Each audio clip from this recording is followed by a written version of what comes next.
ለምንድን ነው የሚሰቀለው? እሱ ተሰቅሎ ነው እንዴ የምድነው? ኦኬ መሰቀሉ ለአንቺ ጤናማ አይደለም ብለሽ ነው የምታምኚው? ማለት ለመዳን ይሄ አስፈላጊ አይደለም ብለሽ ነው የምታምኚው? እግዚአብሔር ኢየሱስ ክርስቶስን ለምንድን ነው ያሰቀለው? ለምንድን ነው የተሰቀለው? ኦኬ እግዚአብሔር እኛን ለመማር ብሎ እንዴት እሱን ካስገደለ እሱ ከሞተ ራሱ ፍትሃዊ አይደለም ማለት ነው። ለምን ኢየሱስ ይሞታል? እኔ አሁን ለማንኛውም ሙስሊም ቤዛ መሆን አልፈልግም። ያው እኔ ፍላጎቴ አይደለም። ክርስቶስ ግን ወዶ ፈቅዶ እኔ ቤዛ ሆነሃለሁ አለኝ። ኢትስ ኖት ፌር፣ ትክክል አይደለም ብላ ሀሊማ እየሞገተች አላህ ነው የነገረኝ። ከአላህ በላይ ደግሞ ምስክርነትን አልፈልግም። አላህ ነው የነገረህ ለአንተ? ስለዚህ ነብይ ነህ ማለት ነው አንተ። ምክንያቱም አላህ ቀጥታ ለማንም አይናገርም ለመልእክተኛ ከግርዶ ጀርባ እንጂ ይላል። ስለዚህ አንተ ነብይ ነህ ማለት ነው። እኛ ሙስሊሞች በኢየሱስ ስም አጋንንት እናወጣለን። አውጪውን እስኪ ንገረን፣ የትኛው አካል ነው? አመሰግናለሁ። ኦኬ አንተ በክርስቶስ ስም ታምናለህ አጋንንት እንደሚያስወጣ? እሱን አስገድሎ ነው እንደ እኛን የሚመራን? ኦኬ መልካም። ክርስቶስ ማቴዎስ ወንጌል ምዕራፍ 21 ቁጥር 28 አንዴ ክፈትልኝ። ይህንን ጥያቄ አንቺ ጋር ማመጣዋለሁ። እስከዛ ድረስ ሳይ ሙስሊም 21 67 ኤን እያነበብሽ ጠብቂኝ። ፍታ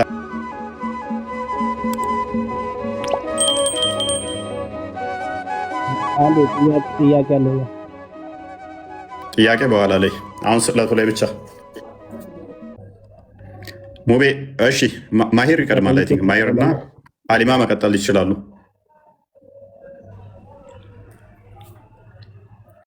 ሰላም እንዴት ናችሁ? ሰላም ይመስገነው። ጥያቄ ነበረኝ።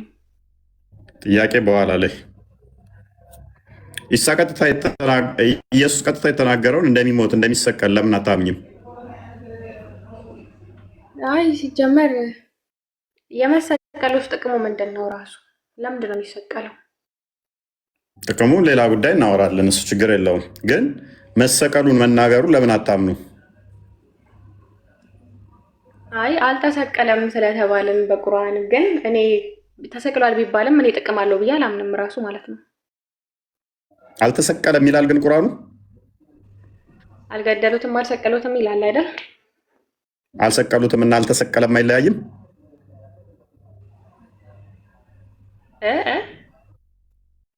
አልሰቀሉትም አልገደሉትም እና አልተሰቀለም ልዩነት አለ የለውም? እንዴት ነው የሚለያየው? ተሰቅሏል ለሚሉ ሞተ ለሚሉ ሰዎች ነው አይደለ? አልተሰቀለም አልተገደለም የተባለው እንደዛ ብሎ ለሚያምኑ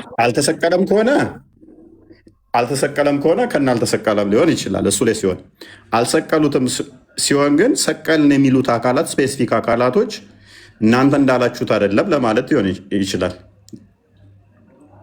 ለምሳሌ አልገደሉትም ጫላ የሚባለውን የሆኑ አካላት መጥተው ገለነዋል ቢሉ አይ አልገደላችሁትም ቢባል ያ ሰውዬ ግን በሌሎች ደግሞ ተገድሎ ሊሆን ይችላል።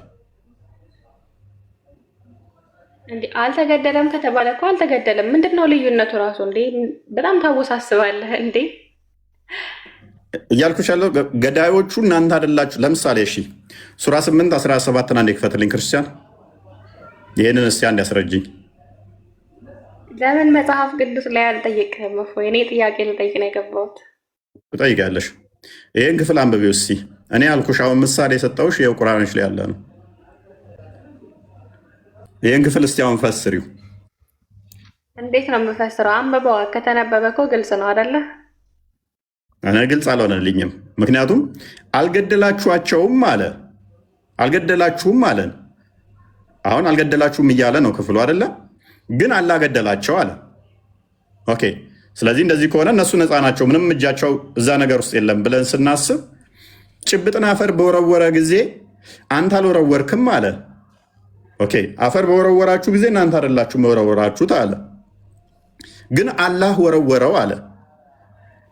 አላህ ወረወረው ወደ አይኖቻቸውም አደረሰው አለ። ስለዚህ አላህ ከአርሽ ላይ መጥቶ ጭብጥ አፈር አንስቶ ሰዎቹ ላይ ወረወረባቸውና አይናቸው እስከተተ አላህ ለአማኞቹም ከእነርሱ የሆነን መልካም ጸጋ ለመስጠት ይህንን አደረገ። አላህ ሰሚ አዋቂ ነው አለ። ይህን ክፍል እስቲ ያስረጅኝ። እናንተ አልገደላችሁም፣ አላህ ገደላቸው። ጭብጥን አፈር በወረወርክም ጊዜ አንተ አልወረወርክም። ወረወርክ ይለውና መልሶ ደግሞ አንተ አልወረወርክም። ምን ማለት ነው? ኦኬ እኔ ጭብጥን ወረወርኩኝ ገደልኩ ስል ነው አንተ አይደለም የገደልከው፣ አላህ ነው የገደለው። ጭብጥ አፈር አንተ ነህ የወረወርኩና አይናቸውን የመታው። ኖ አንተ ግን አይደለም የመታው፣ አላህ ነው የመታው። ይህን ክፍል አስረጅኝ እስኪ። እኔ አላስረዳም፣ ጥያቄ ልጠይቅ ነው የገባሁት። ግን አልገደላችኋቸውም ሲል እነማንን ነው እንደዚህ እያለ ያለው? ለእነማን ነው የተናገረ ያለው? ምን ስለምንድን ነው የሚያወራው? ስለ ሙሐመድ እና ተከታዮቹ በጦርነት ላይ በነበረ ጊዜ። ምን አገናኘው ከዛ ጋር? በደንብ ይገናኛል። ኢሳንም አልገደሉም ሲል በተመሳሳይ እኔ ነኝ እንጂ የምገለው፣ እነሱ እኮ ድንጋይ አንስተው ወርውረዋል፣ አፈር ወርውረው እኮ አይናቸውን መጥተዋል እነኛ። ነገር ግን በእናንተ ኃይል አይደለም፣ በእናንተ አቅም አይደለም፣ እኔ ነኝ አይናቸው ሊያደረስኩት፣ እኔ ነኝ የወረወርኩት ሲል አላህ መጥቶ ድንጋይ አንስቶ እየተወራወረ ተደባድቦ ነው። መቼም አትይኝም እናንተ አልወረወራችሁም፣ የወረወርኩት እኔ ነኝ ሲል አላህ መጥቶ ተወራውሮ ነው ብለሽ ነው የምታምኚው? አይልም። እንደዛ እንዴት ነው እንደዚህ የምትለው አንተ? አይልም እንዴት ያለሽ አንዴ ሙቤ፣ አይልም እንዴት ያለሽ? ክፍሉ እኮ ግልጽ ነው። ከዛ ጋር ምን ነው እያልካለው? ቆይ ጭብጥን አፈር በወረወርክም ጊዜ ማን ነው ወረወርክ የተባለው? አላህ ነው ወይንስ ሙሐመድ እና ተከታዮቹን ነው? አይ አላህንማ አይደለም። ኦኬ አላህን ካልሆነ አልወረወርክም አለው። እሺ በወረወርክም ጊዜ ብሎ አልወረወርክም ማለት ምን ማለት ነው? አስረጅኝ ሲ ሁለቱም የሚጋጩ ነገር ናቸው። በወረወርክም ጊዜ አልወረወርክም ሁለቱ አይጋጩ? አይ አንተ አትገላቸውም ለማለት ይሆናላ። ሲጀመር ጥያቄም ራሱ ትክክል አይደለም። በጣም የተወሳሰበ ጥያቄ ነው የምጠይቀው። በጣም ግልጽ ነው። ክፍሉን ይኸው። በወረወርሽም ጊዜ አልወረወርሽም ብልሽ ምን ማለት ነው? አንቺ በወረወርሽ ጊዜ ድንጋይ አልወረወርሽም ብልሽ ምን ማለት ነው? ሁለቱም የሚጋጩ ናቸው። እነኝን አስማሚልኝ። እሺ አቅም የለሽም ለማለት ነው። ፕሊስ አለቃ ጣልቃ ትግባ። ምን አልሽ? ቀጥልሽ ጠይቀኝ እንደገና። ድንጋይ በወረወርሽ ጊዜ አልወረወርሽም ተብለሽ ከተባልሽ ምን ማለት ነው? በወረወርሽም ጊዜ አልወረወርሽም ማለት እኔ እንጃ አላውቅም። እሺ አልገደልሻቸውም አላገደለስ ብል እኮ እኔ አልገደልኳቸውም እሱ ገድሏቸዋል ማለት ነው። አገልጽ እኮ ነው እንዴ? ምንድን ነው የምጠይቀኝ? አንቺ አልወረወርሽም ግን ድንጋዩን እኮ እኔ በወረውርም እኮ እኔ አልገላቸውም። አላህ ነው አይደለም የሚገላቸው፣ ግን ለዛ ሰበብ ሊሆን ይችላል እኔ ማለት ነው። ሰበብ ሊሆን ይችላል። አልገደሉትም አልሰቅሉትም የሚለውም ገዳዩ አላህ ነው እናንተ አይደላችሁም ከሚል አንጻር የተነገረ ነው። ከዚህ ጥቅስ ውጭ የሌለውም ለዛ ነው እኛም እያልን ያለ ነው። እነኛ ሰዎቹ ገለናል ብለው ሲፎክሩ እናንተ ገዳይ አይደላችሁም፣ ገዳዩ አላህ ነው። እነኚህ ሰዎች ወርውረው አልወረወሩም የተባሉት ምክንያት በእናንተ አቅም አይደለም። እነኛም ሰቅለናል ቢሉም አልሰቀላችሁም፣ የእናንተ አቅም አይደለም። ልቀጥል ፎይ ትጨርስ። አሊማ ተቃርነዋለሽ እዚህ ላይ? አይ ልጠይቅህ እኔ ጥያቄ መጨረሻ ላይ አሁን ስቅለቱ ላይ ብቻ እኮ ስለ ስቅለቱ እኮ ነው። አስረዳኝ ስለ ስቅለቱ። ኦኬ እንደሚሰቀል የተናገረውን ታምኝበታለሽ አታምኝበትም? እኔ አላምንም። እኔ ቢሰቀልም ባይሰቀልም ጥቅም የለውም እያልኩ ነው። እኔ ቁርአን ላይ ራሱ እንደተሰቀለ ቢቀመጥ ራሱ ተሰቅሏል ራሱ ቢል እኔ ለእኔ ማለት እናንተ ተሰቀለልን የምትሉት አሁን ለኃጢአታችሁ ነው አይደለም? እኔ እንደዛ አላምንም፣ አልቀበልም። እንደዛ ቢል ራሱ ለምን አትቀበዩ? ለምንድን ነው የሚሰቀለው? እሱ ተሰቅሎ ነው እንዴ ምንድን ነው? ኦኬ መሰቀሉ ለአንቺ ጤናማ አይደለም ብለሽ ነው የምታምኚው? ማለት ለመዳን ይሄ አስፈላጊ አይደለም ብለሽ ነው የምታምኚው? አይ እንዴት አምላክ ይሰቀላል? ካርሽ ላይ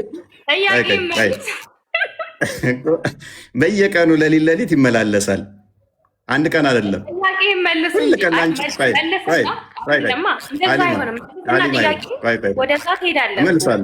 እመልሳለሁ።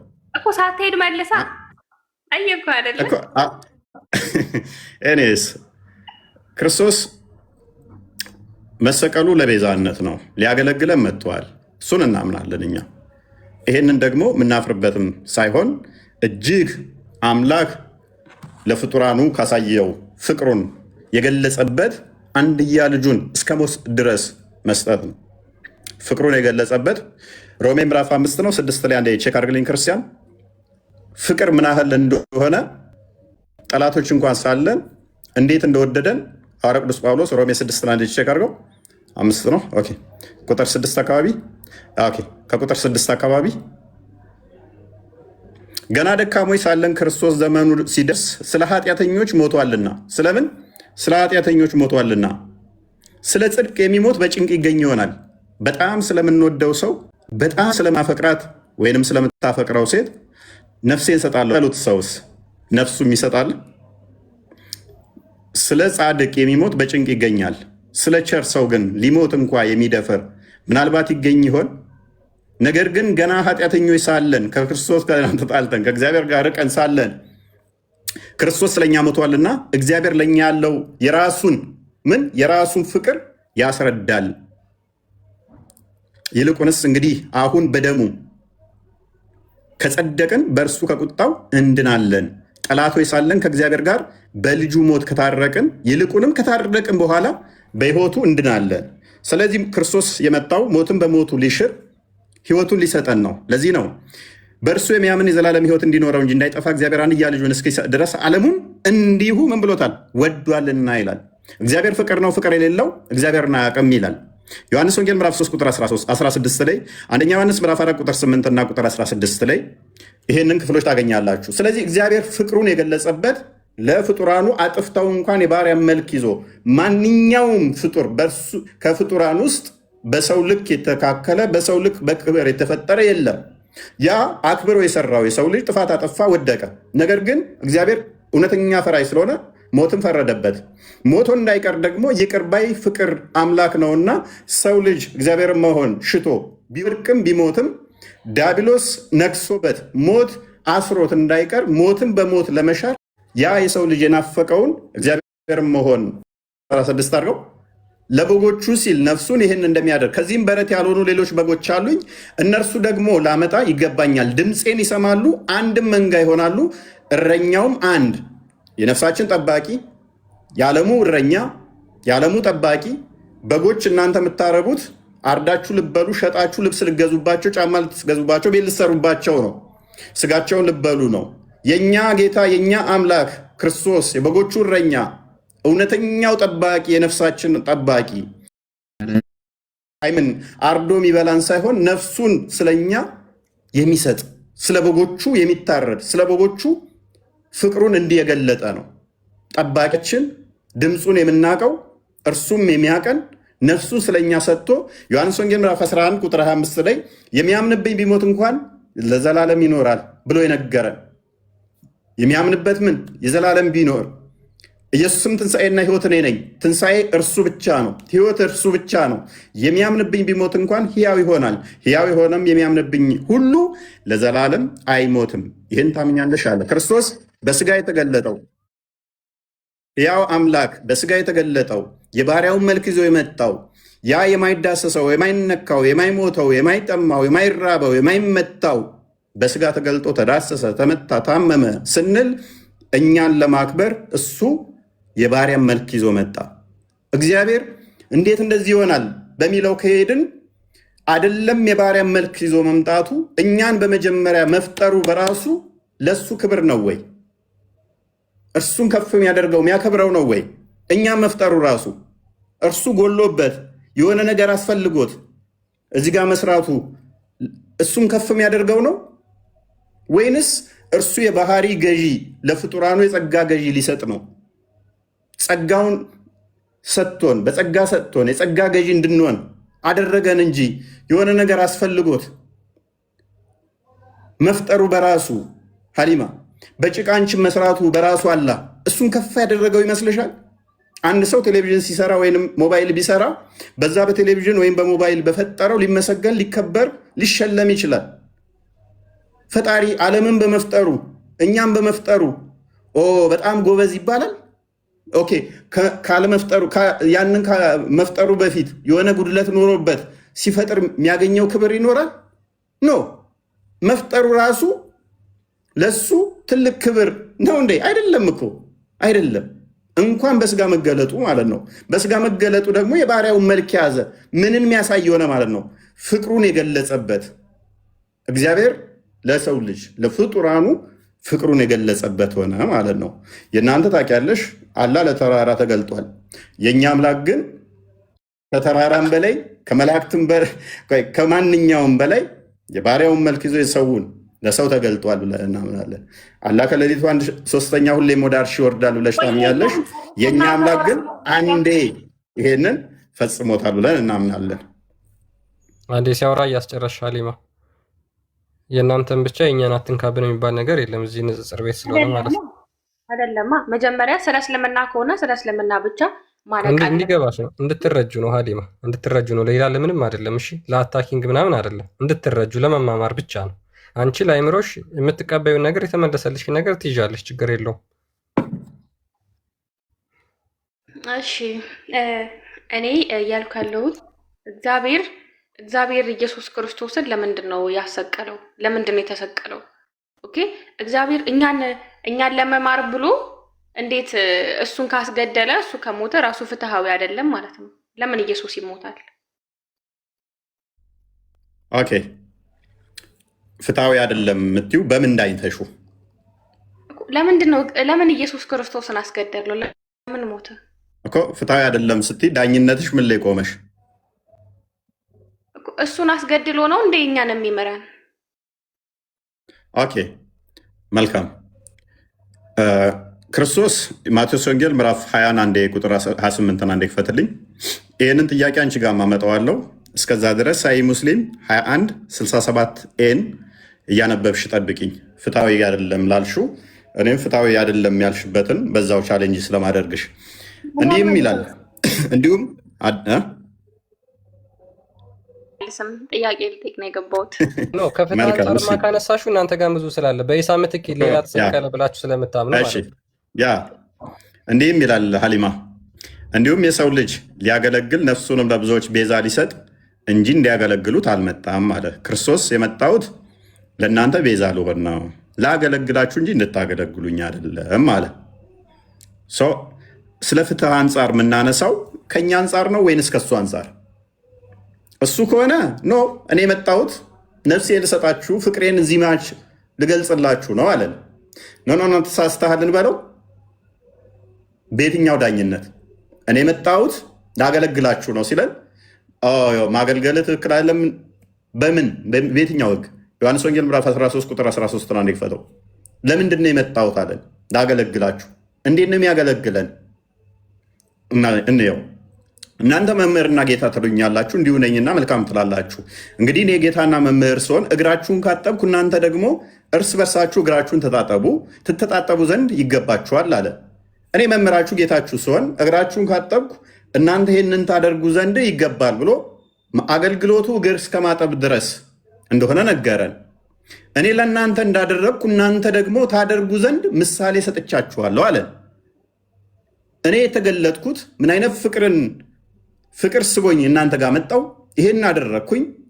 ፍቅሬ ደግሞ እስከ ሞት ድረስ እናንተን የሞት ያ አዋጅ የታወጀባችሁን በሞት ሽርና ሕያውነትን ሰጣችኋለሁ። ፍቅሬን እስከ ሞት ድረስ ገልጽላችኋለሁ። እናንተ ግን ለወንድሞቻችሁ ደግሞ ይህንን አድርጉ።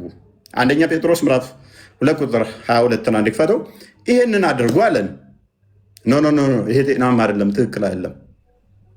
በየትኛው ህግ እናየዋለን? ክርስቶስ ቤዛ ሊሆነን ጥፋታችንን ራሱ ሊከፍልልን ትክክል አይደለም የሚባለው መቼ ነው? እና በግድ እኛ ብንለው እና አድርግ ብለን እኛ ብንሆን አዛዦቹ አንቺ ያልሺው ትክክል ይሆናል። ሰንበዲ ሳይፈልግ ና እንዲህ ተቀጣልኝ መቀጣት አለብህ ብለን እኛ ብንሆን እሱን ያዘዝ ነው። ያለ ፍላጎቱ ቢሆን ያለ ፍቃዱ ቢሆን እሱ ሳይፈቅድ እሱ ሳያፈቅር ቢሆን አንቺ ያልሺው ትክክል ነሽ። የተጠራችሁ በዚህ ነውና ክርስቶስ ደግሞ ፍለጋውን እንድትከተሉ ፍለጋውን እንድትከተሉ ክርስቶስ ምሳሌ ትቶላችሁ ስለ እናንተ መከራን ተቀብሏልና እኛ እሱን ፍለጋ ተከትለን ምሳሌ ተወልን። እርሱ ኃጢአትን አላደረገም፣ ተንኮልም በአፉ አልተገኘበትም።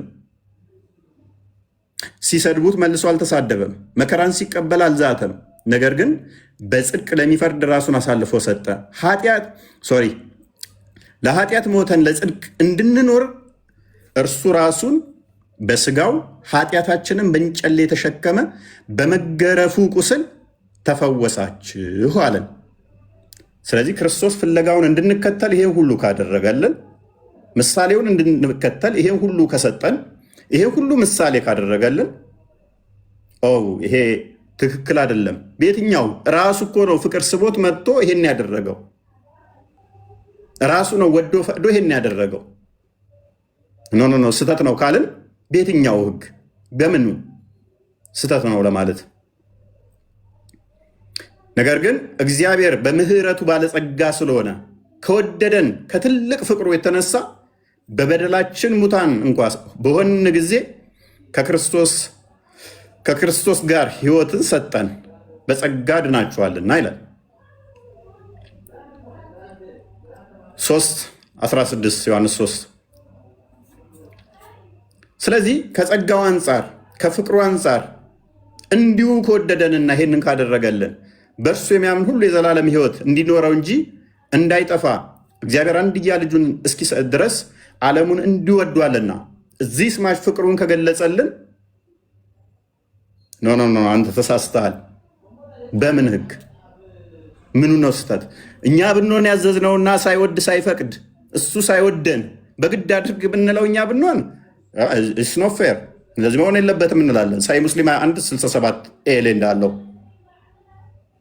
ትክክል አይደለም እንላለን፣ ስህተት ነው እንላለን። ራይድ አሰሊን 432 ወይም ደግሞ ሳይ ሙስሊም 21:67 ኤሌ ለምሳሌ The messenger of Allah said, ያላ መልክተኛ እንዲህ አለ, on the day of resurrection Allah will deliver to every Muslim, a Jew or a Christian, and say, this is your ransom from hellfire. በቂያማ ቀን አይሁድ ወይንም ክርስቲያን ለእያንዳንዱ ሙስሊም አላህ ቤዛ አድርጎ የሰጠውና ይህ ከገሃነም መዳኛ ነው ይለዋል አለ። እኔ አሁን ለማንኛውም ሙስሊም ቤዛ መሆን አልፈልግም። ያው እኔ ፍላጎት አይደለም። ክርስቶስ ግን ወዶ ፈቅዶ እኔ ቤዛ ሆነሃለሁ አለኝ። ኢትስ ኖት ፌር፣ ትክክል አይደለም ብላ ሀሊማ እየሞገተች ነው። አልፈልግም ቤዛነት እሱ እንዲሆነኝ አለች። ነገር ግን አላህ ደግሞ ምንድን ነው በቂያማ ቀን ለእያንዳንድሽ ሙስሊም አንድ አይሁድ ወይም ክርስቲያን ቤዛ ይሆንሻል። በራሱ ነው የተነሳው። በራሱ ነው የተነሳው። ሽንስ በራሱ ነው የተነሳው ማለት መንፈስ ቅዱስ ማስነሳው ቢባል አብ ማስነሳው ቢባል ችግር የለውም። በራሱም ተነስቷል። አንዲት ፍቃድ አንዲት ስልጣን ስላለ ለአብም ቢነገር ለወልድም ቢነገር ለመንፈስ ቅዱስም ቢነገር ችግር የለውም። ሮሜ ምዕራፍ 11 ላይ መንፈስ ቅዱስ እንዳስነሳው ይናገራል። ዮሐንስ ወንጌል ምዕራፍ 2 ላይ አብ ራሱ ወልድ ራሱ እንደሚነሳ ይናገራል። ሐዋርያት ሥራ ምዕራፍ 2 ላይ አብ እንዳስነሳው ሳፈርሱት በሶስተኛው ቀንም አነሳዋለሁ አላቸው። ምን አላቸው እህታችን? በሶስት ቀን አነሳዋለሁ አለ። በሶስት ቀንም አነሳዋለሁ አለ።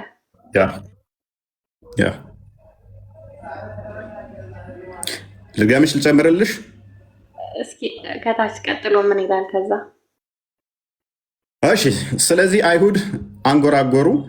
ከዛ በኋላ ይህ ቤተ መቅደስ ከ40 ቀን ዓመት ጀምሮ ይሰራ ነበር፣ አንተ በ3 ቀን ታነሳዋለህ አሉት። እርሱ ደግሞ ምን አላቸው? ምንድነች አንተ እንዲህ የማይነግፍት አለ እንዴ? እርሱ ግን ስለ ሰውነቱ ቤተ መቅደስ ይል ነበረ። ስለዚህ ከሙታን ከተነሳ በኋላ ደቀ መዛሙርቱ ይሄንን እንደተናገረ አሰቡና መጻሕፍትንና ኢየሱስ የተናገረውን ቃል አመኑ። ታምኛለሽ? አንቺስ እመኝ። ያው አነሳዋለሁ አለ። አነሳው። ማመኑ ሌላ ነው። እሺ ማመኑ ሌላ ነው። ዝም ብሎ መረጃ ብቻ ይህ አስቸጋሪ ነው። ይበቃሻል። አሁን ወደ ቶፒኩ መልሰው ክርስቲያን። አንዴ አይታመነው፣ በአንዴ ዝም ተብሎ ይታመናል። እሺ አንዴ ድል ስጭኝ እስኪ እኔ ልቀጥል። አንዴ ትንሽ ሰዓት ነው ያለኝ። ኦኬ እሺ ትቀጥላለህ። አንድ ጥያቄ ብጠይቃት ደስ ይለኛል። እዚሁ ላይ ከቤዛነት ጋር በተያያዘ ሀሊማዬ እንዴት ነሽ? ግን ደህና ነሽ? ጠፍተሻል። ቃል እንዴት ነው? አለን እግዚአብሔር ይመስገን። የክርስቶስ ቤዛነትን አልቀበልም ብለሻል። ለአንቺ ሲል ደግሞ ሀጀር አልአስዋድ ጥቁሩ ድንጋይ ደግሞ ከወተት የነጻ ነጭ ነበር እና የእናንተን ኃጢአት ተሸክሞ ነው የጠቆረው። አንቺ አሁን ሄደሽ ብትነኪው የእውነትን የልብሽን አውቆ፣ እንግዲህ የልብን የሚያውቀው ፈጣሪ ብቻ ነው። የእውነት የለካውን ለይቶ ኃጢአትሽን ይሸከምልሻል። አሁን እንደተወለደ ሕፃን ልጅ ንጹሕ ትሆኛለሽ ይባላል። የክርስቶስን ቤዛነት አልቀበልም ብለሽ ድንጋይ መቀበልሽ፣ የድንጋይን ቤዛነት መቀበልሽ ተገቢ ነው? ይህን መሳሰሎች ታውቂያለሽ? ምን አገናኘው? እንዴ ይገናኛል እንጂ ክርስቶስንና ያንን ድንጋይ ምን አገናኘው? ያ ድንጋይ እኮ ፈጣሪ ያዘዘው ነው አይደለ? ፈጣሪ ካዘዘው ደግሞ ምንም ቢሆን ትፈጽማለህ፣ ታደርጋለህ። ፈጣሪ ያዘዘውን ነገር ማለት ነው። ከአላህ ውጭ የልብን የሚያውቃለ? አላህ እንዲያውቅ ካደረገውስ ባህሪው ያጋራል ማለት ነው። አላህ ድንጋዩ የልብሽን አውቆ። ኧረ ሀሊማ እሱን እንተውና እሺ። ሲጀመር የልብ ያውቃል የሚላለ እንዴ? አንዴ ቆይ እስኪ እና ከዛ ጋር ማለት ነው። ሀሊማ አንቺ ችግር የለውም እሺ፣ ችግር የለውም። ከክርስቶስ ይልቅ ድንጋዩ ኃጢአቴን የሚሸከምልኝ ይሻለኛል ብለሽ የተቀበልሽውን ማመን ትችላለሽ። ግን ሴንስ የሚሰጠውን መቀበል ያንቺ ነው። አይ እኔ ድንጋዩ ነው የሚሻለኝ፣ ድንጋዩ ነው የሚያዋጣኝ ካልሽ መብትሽ ነው፣ ችግር የለውም። አንጫንሽም። ክርስቲያን ድንጋዩ እኮ ግዴታ አይደለም እኮ። ግዴታ ነው ሀሊማ፣ ግዴታ አይደለም። ትእዛዝ ግዴታ አይደለም። አንዴ ሀሊማ እሺ፣ አርካኑል እስላም ስንት? ሶሪ ያ ከሀሊማ ውሃ ጠጣፍ ወይ ሀሊማ፣ ከአርካኖል ኢስላም መሰረቶች ውስጥ ወይም ደግሞ እስልምና ምሰሶ የሚባሉት ውስጥ ምን ምን ናቸው እኮ? ከምነግር በፊት መልስልኝ አንተ። ግዴታ ነው ወይ? ኦኬ፣ አርካኖል ኢስላም ውስጥ የተቀመጡት ግዴታ ልታረጊያቸው የማትችያቸው ነገሮች አሉ? ካልቻልክ እኮ አታረግም እኮ። ይሄንን ለዚህ እኮ ነው ካልቻልክ አታረግም እኮ፣ ግዴታ አይደለም። ስለዚህ ከአርካኖል ኢስላም ውስጥ አንዱ ሄዶ ድንጋዩን ጥቁሩን ድንጋይ መሳም ግዴታ አይደለም እያልሽ ነው አይደል? እኮ ግዴታ ነው የሚል ካለ አሳየኝ፣ ማስረጃ ስጠኝ። ግዴታ አይደለም። ያ አርካኖል ኢስላም ውስጥ ተካቷል አይደለ ሀሊማ? አዎ፣ ግን እንትን ግዴታ አይደለም። አሁን የክርስቶስ ስቅለት ኦኬ፣ ታምናለህ? እንዴት ለኔ ሀሊማ ሀጅ ማድረግ ግዴታ ነው አይደለም? ማለትም በሀጅ ማመን ግዴታ ነው አይደለም? እሺ እኮ ታምናለህ እኮ ማመን ግዴታ ነው። እመን በተባለበት ታምናለህ። እዛ ድንጋዩን መንካት ግዴታ አይደለም። መንካቱን ለጊዜው ያዡ። ጥቁሩን ድንጋይ መንካት ሸፋይ እንዲሆንሽ ኃጢአትሽን እንዲሸከም ያደርጋል አያደርግም? ያደርጋል የሚል ካለ ያደርጋል ማለት እንችላለን። እንደዛ ነው። ሱናን አናሳይ 29:19 ክፈትላት። አይ በከፍትልኝም ባከፍትልኝም እኔ ከዛ ጋር አይገናኝም። ግን የእኛም በደንብ ገብቶሻል ብዬ አስባለሁ። ገብቶኛል እኮ ግን አይገናኝም። ወደዚህኛው አይ ኃጢአቱን ድንጋይ ይሸከምልሻል ከሚለው አንጻር የመጣ ነው። ግን በዛ ወደ እንድታስቢ በምፈልገው አላህ ወደ ቅርቢቱ ሰማይ የሚመጣበት ምክንያትንም እንደገና ደግሞ ለምን እንደሚመጣ መምጣት የጀመረው መቼ እንደሆነ በዛውም እስቲ የምታውቂው ከሆነ ትነግሪኛለሽ። አይ እነዚህ ይላል። እሺ ነስ ሱናን አነሳኢ 29:19 ላይ ማን የተረከው? ዑመር ይመስለኛል። ዑመር ዳት the man said, "Oh Abdurrahman, why do I only see you touching these two corners?" ኦ አብዱራህማን ወይ ለምንድን ነው እነኝን ሁለት ኮርነሮች ማዕዘኖች ስነካ ማየህ አለው። he said, I heard the messenger of Allah say, touching them erases sins. ያላ መልእክተኛ እንዲህ ሲል ሰምቻለሁ፣ እነሱም መንካት ኃጢአትን ይደመስሳል። and I heard him say, whoever circumambulates 7 times ኢት ኢዝ ላይክ ፍሪንግ ኤ ስሌቭ። እሱን መሽከርከር 7 ጊዜ ወይም መዞር ባሪያን ነፃ እንደማውጣት ነፃ ያወጣል ብሏል። ስለዚህ ነብይሽ ምን ብሏል? ጥቁሩ ድንጋይ መንካት ወይንም ደግሞ 7 ጊዜ መዞር ኃጢአትሽን ይቅር እንደሚል ኃጢአትሽን እንደሚደመስስ ተናግሯል። በዚህ ማመን ግዴታሽ ነው አይደለም?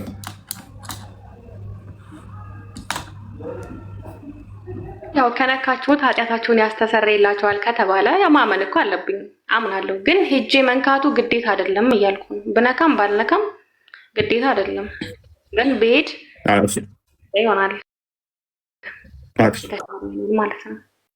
ሀሊማ ኃጢአቴን የሚያስወግድልኝን አልፈልግም እያልሽ ነው ማለት ያን ያህል አስፈላጊ አይደለም እያልሽ ነው። አንድ መለስ አድርገውና ክርስቲያን እሱን አንብብና ወደ ቶፒኩ መልሰው ከቶፒኩ ወስጡታ ነው። ያ ምንድነው ይሄ ጥቁሩ ድንጋይ ኃጢአታቸው እንደሚሸከም የምታውቁት ምንድነው? እሱ መንካት ኃጢአትን ያስምራል ብሎ መሐመድ ተናግሯል።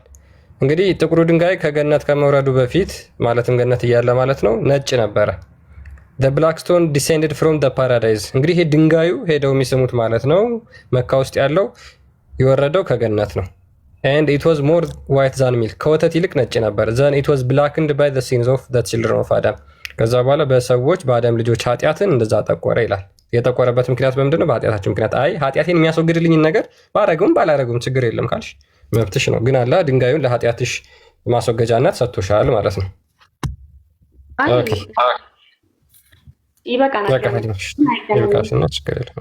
ይበቃሻል ለዛሬ።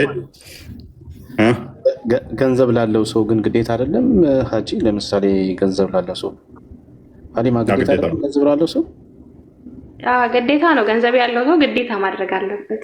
ትእዛዝ አይደለ? ከሌለህ ነው የማትገደደው። ሀሊማ ደሃ ነች አችልም። ሰላት ግዴታ አይደለ እንዴ ሀሊማ? ግዴታ ነው። እና ታዲያ ማስትሬሽን ላይ ስትሆኝ ሰላት ታደርጊያለሽ? ግዴታ ነው ብለሽ አሁን ሌላ ጣጣ ውስጥ ልታስገባኝ ነው? አይ እንደዛማ ከሆነ አይሰገድም። ስለዚህ በኮንዲሽን ነው ግዴታና ግዴታ አይደለም የሚለው። ይኸውልሽ ገንዘብ ካለሽ ግዴታ ነው፣ ለሌለው ሰው ነው። ገንዘብ ለሌለው ሰው እኮ ዘካ መስጠትም ግዴታ አይደለም። ዘካ መስጠት ግዴታ ነው እንደተባለ ሁሉ ከሌለሽ ግዴታ አይደለም። ይሄም እኮ ገንዘብ ስለሌለሽ ነው ግዴታ ያለው ነው እንጂ ካለሽማ ሄደሽ ግዴታሽን ትወጫለሽ። ስለዚህ በኮንዲሽን ነው። አንቺ ልክ ሰላት እንደማሰግጂው ማንስትሬሽን ላይ ስትሆኝ ይህም ደግሞ ገንዘብ ሳይኖርሽ ነው ግዴታ ያለው ነው እንጂ ካለሽ ግዴታ ነው። ስለዚህ አርካኑ ኢስላም እስከሆነ ድረስ ግዴታ አይደለም እንዳትዪ። እዚህ ጋር ቆይ እንትን ልበላቸው የሆነ እንትን አራጅኩት ነገር አለ። አሁን ገንዘብ ላለው ሰው ማለት አንድ ወደ ቶፒኩ መልሰው ክርስቲያን ቶፒኩ ላይ እንመለስና ግልጽ ነው ኮንዲሽናል የሆነ ነገር ነው ብሎ እየተናገር ስለሆነ ቢኒ። ኤኒዌይስ ግን ሙቤ ይሄንን የመጽሐፍ ቅዱስ ጥቅስ ለምንድን ነው የማትቀበለው? ሙቤ መቀጠል ትችላለህ። ቅድም ስታወሩት በነበረው ነገር ላይ ለማውራት ነበር የገባሁት እኮ። ስለዚህ ነበር እያወራን የነበረው። ዋና ፖይንታችን ስለሆነ ማለት ነው። ክርስቶስ ኢየሱስ በቀጥታ እንደሚሰቀል ተናግሯል፣ እንደሚገደል ተናግሯል። ለምን አትቀበለውም? ከመሞቱ በፊት ከመሰቀሉ በፊት ይህን ተናግሮ ነበረ። ምንም ማለት እንዴት እሱ እንደተናገረ በምን ላቅ እችላለሁ? ይኸው ተቀምጧል መጽሐፉ ላይ። ማን የጻፈው? አይ ስለ ጸሐፊው አይደለም ወንድማችን። ጸሐፊው ማቴዎስ ነው የጻፈው። ለምሳሌ ሁሉም ጽፈዋል። ማቴዎስም ጽፏል፣ ማርቆስም ጽፏል፣ ሉቃስም ጽፏል። ሐዋርያቶች እንዳለ ከእሱ ጋር የነበሩት በአይን ያዩት፣ በእጅ የዳሰሱት፣ የሰሙት፣ ከእሱ ጋር የተማሩ ያዩትን ነገር መደበቅ ስላልቻሉ ያንን ነገር ጽፈው አስቀምጠዋል። ለምንድን ነው አንተ ያን ያልተቀበልከው? ማቴዎስ በትክክል ይሄኛው እንደጻፈ በምንድን ነው ላቅ የምችለው? እንደዚህ ብሎ እንደጻፈ በምንድን ነው ላቅ የምችለው? ኦኬ እሺ፣ በጣም ጥሩ። ኢሳ አልሞተም አልተሰቀለም ብሎ ጽፎ የሰጠ ማን ነው ለአንተ? እሱ አላህ ራሱ ቀጥታ ነግሮኝ ነው። ማን ነው ጽፎ የሰጠ? ለአንተ ነው የነገረህ? ሰንሰለቱ ቁርአን ሰንሰለቱ ቼኑ ወደ አላህ ያደርሰኛል። ከፍ አድርገውና ማስረጃውን ያምጣው እስኪ በእናትህ እስኪ። ኢሳ አልሞተም አልተሰቀለም አልተገደለም ያለውን ከነ ሰንሰለቱ ከዛው ከቁርአን ማስረጃ ስጠኝ። ቁርአን የጻፉት ማን ናቸው? ሰሃቦች ናቸው አይደለ? እሺ ማስረጃ የትኛው ምዕራፍ ላይ ነው? የትኛው ሰሃባ ነው ኢሳ አልሞተም አልተሰቀለም ነው የጻፈው? የተቃጠለውን ያልተቃጠለውን ምንድነው ጥያቄያችሁ? ምንድነው? አንተም ደረብከብኝ። የተኛውን ልመልስ? እሺ ቀጥሎ፣ ችግር የለም። ያ ኮንዲሽኑን ምን አረከው ማለት ነው? አንተ መጽሐፉን የጻፈው ማን ነው የሚለው ላይ ያረከው ማለት ነው። እኛ እሱ አይደለም ጥያቄያችን። መጽሐፉ ማን የጻፈው? ይህን ከሌን የጻፈው ከላይ አይደለም የጻፈው አይደለም፣ ተጽፎ ተቀምጧል። ስለዚህ በዛ ላይ አንተ ነብይህ ከክርስቶስ ከ600 ዓመት በኋላ መጥቶ ኢሳ አልሞተም አልተሰቀለም ያለውን እንጽፈው ሰጥተውልኛል አስቀምጠውልኛል ብለህ ባመንከው ተቀምጧል። ስለዚህ አንተ ባመንከው እኔ በማምነው ነው ማለት ነው የምንወያየው እዚህ ጋር ሀሳባችንን ፍሎ የምናደርገው። ስለዚህ አንተ ይሄንን ልትቀበልበት የማትችልበት ምክንያት ምንድን ነው? ቶማስና እንትናን አያምንም፣ ማቴዎስን አላመነም። መፍቱ አይደለ ሙቤ? አይ ቆይ እኔ ንግግሬን ግልጽ ላድርግላችሁ። ማለት ይኸውላችሁ እኔ እንደዚህ ያልኩበት ምክንያት ምንድን ነው? ቁርአንን ለምሳሌ ቁርአን አላህ ሱብሓነሁ ወተዓላ በጅብሪል መልኩ በጅብሪል በኩል ለነቢያችን ሰላም የሰጣቸው ነው። ሙቤ ቆይ ቁርአን እንዴት ወረደ ምናምን እሱ ተረተረቱ ለአንተ ነው የሚሰራው፣ ለእኛ ተረተረት ነው። እሱ ለአንተ እምነት ነው። ሰንሰለቱን ሊነግርህ ነበረ። ሰንሰለቱ ቼኑን ላስረዳህ ነበረ። እሱ አያስፈልገንም አለኛ። ምንም አይሰራልንም፣ ምንም አይጠቅመንም። ምክንያቱም እኛ እንደዛ ብለን ስለማናምን ማለት ነው። ለአንተ ነው እሱ እምነት የሚሆነው እንጂ ለእኛ አይደለም። በደንብ አስተውል። ኦኬ፣ አንድ ሴት ከተደፈረች ለመደፈሯ ወይንም ደግሞ ተደፍሬያለሁ ብትል አንድ ሴት እንደ እስልምና አስተምሮ ስንት ምስክር ያስፈልጋል? ጥያቄውን ቀየርከው። ስንት ምስክር ያስፈልጋል? 4 ምስክር። 4 ምስክር። ኦኬ፣ እኔ የኢየሱስ ስቅለትና ሞት ከዛም በላይ ምስክር አመጣበታለሁ።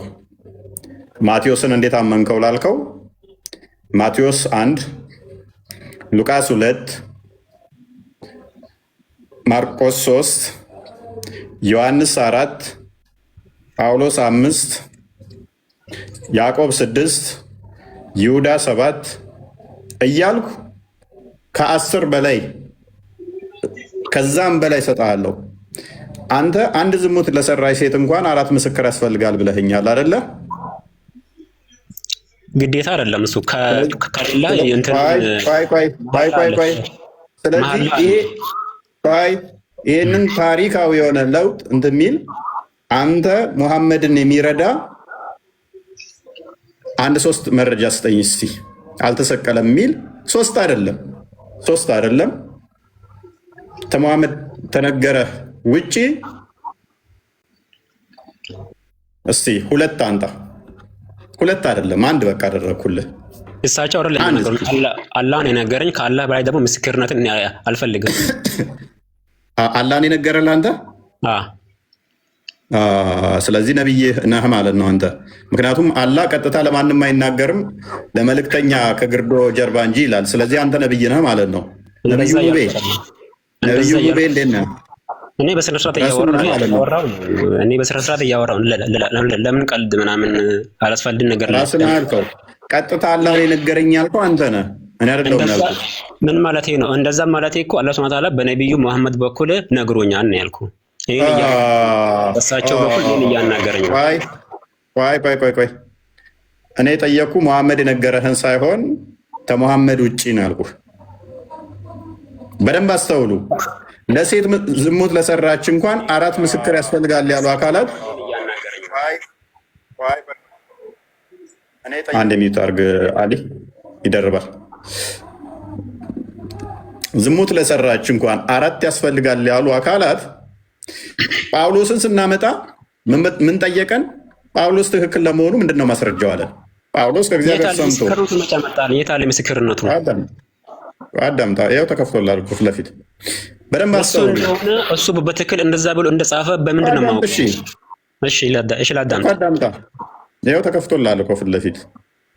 ይሄ እኮ ኮፒ የራሱ ጽሑፍ አይደለም እኮ፣ የራሱ ጽሑፍ አይደለም ይሄ። ቆይ ያው መሐመድ ቁርአኑ ከመቃጠሉ በፊት ይህንን አይክድም ብዬ ነው ማምነው።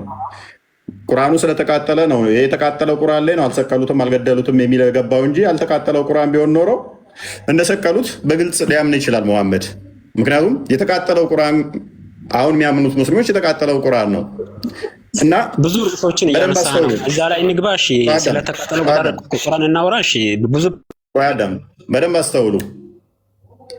እንዴት አመንከው? ጳውሎስ ማቴዎስን እንዴት አመንከው? ቫሊድ የሆነ ጥያቄ ነው ባይዞ የጠየቀው፣ ጤናማ ጥያቄ ነው የጠየቀው። ቅድም ምን ብያችኋለሁ? ቅድም ጳውሎስ ማቴዎስን ብቻ አይደለም ማምነው፣ ጴጥሮስ አለ፣ ማርቆስ አለ፣ ዮሐንስ አለ፣ ያዕቆብ አለ። ሁሉም ይስማማሉ። ይሄ በቸርች ውስጥ ያለው በመጽሐፍቶቻቸው ያለ ነው። የታሪክ አለ፣ የሮሞች አለ፣ የአይሁዶች ታሪክ አለ። ባያምኑበትም በክርስቶስ እንደ አምላክ ባይቀበሉትም እንደ ነቢይ እንኳን ባያምኑትም እንደሰቀሉት ያምናሉ።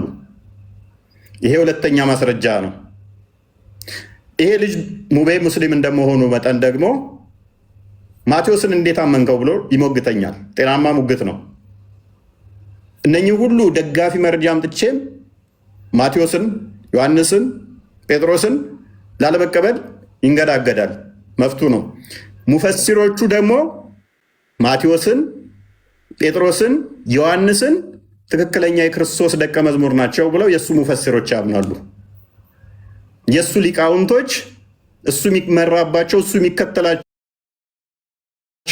ሊቅ ያላቸው ሙፈሲሮቹ ማቴዎስ እውነተኛ ጌታ ደቀ መዝሙር ነው ብለው ያምናሉ። ይኸው መጽሐፋቸው ደግሞ አንብበው እስኪ አንዴ። እኔ ያልኩህ እኮ በምን ተቀበልካቸው፣ እንዴት ተቀበልከው ሳይሆን የት አለ ምስክርነቱ፣ የት አለ ነው ያልኩህ እንጂ እንዴት አመንከው እያልኩህ አይደለም። የት ምስክርነቱ አንብቤው የታን ምስክር ነው የሚለው እኮ ጽሑፍ ፊት ተቀምጦላል። ይሄኛውን ጽሑፍ ራሱ እንደዚህ ብሎ እንደጻፈ በምንድን ነው የምናውቀው? ራሱ እንደዚህ ብሎ ጽፏል ወይ? በቃ አንብባ፣ ይኸው አንብብ። እሺ ላንብበው። ከዚያ ቀን ጀምሮ ኢየሱስ ወደ ኢየሩሳሌም ይሄድ ዘንድ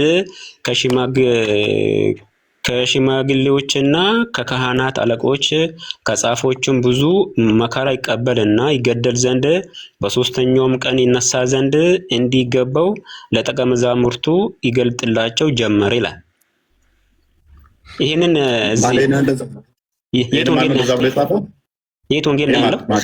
ማቴዎስ ላይ እኮ ማቴዎስ እንደዚህ ብሎ ለመጻፉ በምንድን ነው የማውቀው? ይሄ እስቲ ከራሱ ጽሑፍ ትችላለህ? የራሱ ጽሑፍ አለ። ይኸው ከራሱ እያሳየው እኮ ነው። ራሱን እያሳየው ነው። ይኸው ይሄ እኮ ከእንትን ላይ ከማት የባይብል አሁን የመጽሐፍ ቅዱስ ኦሪጂናል ወደ ኦሪጂናል ቴክስት የሚባለው ሳይንት ከሶስተኛው ሴንቸሪ በኋላ ነው አይደለ? ወይም ከአራተኛው አይደለ? እሺ ከዛ በፊት ጽሑፍ አለ። የባይብል አውቶግራፊካሊ አለ ጽሑፍ አለ። ከዛ በፊት ከሶስተኛው ከአራተኛው ሴንቸሪ በፊት ያለ ጽሑፍ አለ። ወይም የራሳቸው ይሄንኛው የለም የሚል አለ። አንድ ማምጣት ትችላለህ? ይሄ ክፍል ማቴዎስ የጻፈው ስህተት ነው የሚል ስህተት ነው አላልኩም እኮ በምን ማስረጃ ነው የጠየቃለሁ። ስህተት ነው አላለንም። በደንብ አስተውሉ። ስህተት ነው አላለንም። ስህተት ነው ካላልከን መሞገት አትችልም። ስህተት ነው ካልክ ግን ይሄ ክፍል የለም የምትል ከሆነ ክሌም ታደርግና ታመጣለህ ማስረጃ። እኔ እያልኩ ያለሁት ይሄንን ጽሑፍ እውነት ነውም ውሸት ነውም ብዬ እንዴት ልቀበል? ማስረጃ በትክክል እሱ የሆነ እኛ ቀረብንልህ እኮ እውነት ነው ውሸት ነው ብለህ እርግጠኛ ልሆን? እውነት ነው ውሸትም ነው ብለህ ለመቀበል ከተቸገርክ፣ ስህተት ነው ብለህ የምታምን ከሆነ ማስረጃ ማምጣት የሚጠበቅብህ አንተ ነህ። እኛ ግን እውነት ለመሆኑ አመጣንልህ። አሁን ያንተ ድርሻ ይሆናል ማለት ነው። ምን ነበር ጠየቀኝ? አንተ እኮ ምን ነበር ጠየቀኝ? ይሄኛውን ጽሑፍ ኢየሱስ ክርስቶስ እንደዚህ ብሎ መናገሩን አንተ ለምን አታምንም አልከኝ። እንደዚህ ብሎ ለመናገሩ በምን እርግጠኛ ሆናለሁ ስለ ደግሞ የማቴዎስ ወንጌልን አመጣህልኝ። ማቴዎስ እንደዚህ ብሎ መጻፉን በምን አውቃለሁ? ከራሱ ጽሑፍ ታሳየኛለህ ወይ ነው? ተቃርኖ የለም እያልኩ ነው። እኔ ደግሞ በዚህ ጉዳይ ላይ ተቃርኖ የለም እያልኩ ነው እኮ። የሚስማሙ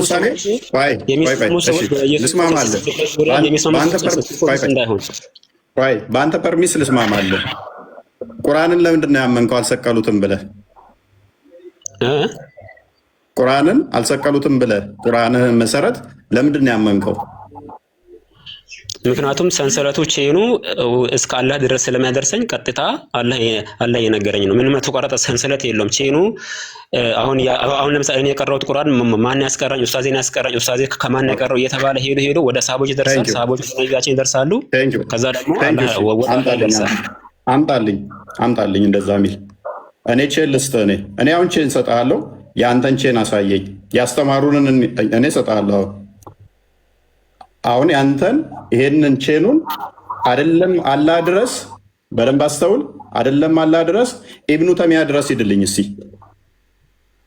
ክርስቲያን እንዴት ላክልህ? ቆይ የእኛ ቼን እንዴት እንደምናወጣ ላሳየህ። እሺ ልቀጥል። ቁርአን አውጣ ቼኑን አውጣ እናሳየን። አንድ ስልክ ነው ያለኝ። ልንገርህና እንትን ልበል። ኦልዴስ ቁርአን ማኑስክሪፕት ብለህ ግባ። አሁን አውጣ እስከ ኢብኑ ተሚያ እንኳን ሄድልኝ እስቲ። አንድ አዳምጠኝ። እኔ አንድ ስልክ ነው ያለኝና እኔ እንትኑን ልንገር፣ ድረገጹን ልንገርና ገብተህ እንትን ማለት ትችላለህ። አውጣ አንድ ስልክ ነው ያለኝ። እንዴት እንደሚቆጠር አሳያለሁ። የለህም። በደንብ አስተውሉ። የለውም። እኛ አባቶቻችንን ምክንያቱም ሰንሰለት መቁጠር እንችላለን፣ ማሳየት እንችላለን።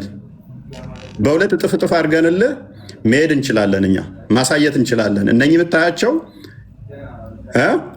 ቼን ነው። ይሄ ያው እስከ ኋላ መሄድ እንችላለን። እስከ ማርቆስ ድረስ አፖስቶል ኦፍ ማርቆስ የማርቆስ ወንጌል ድረስ መሄድ እንችላለን። አየህ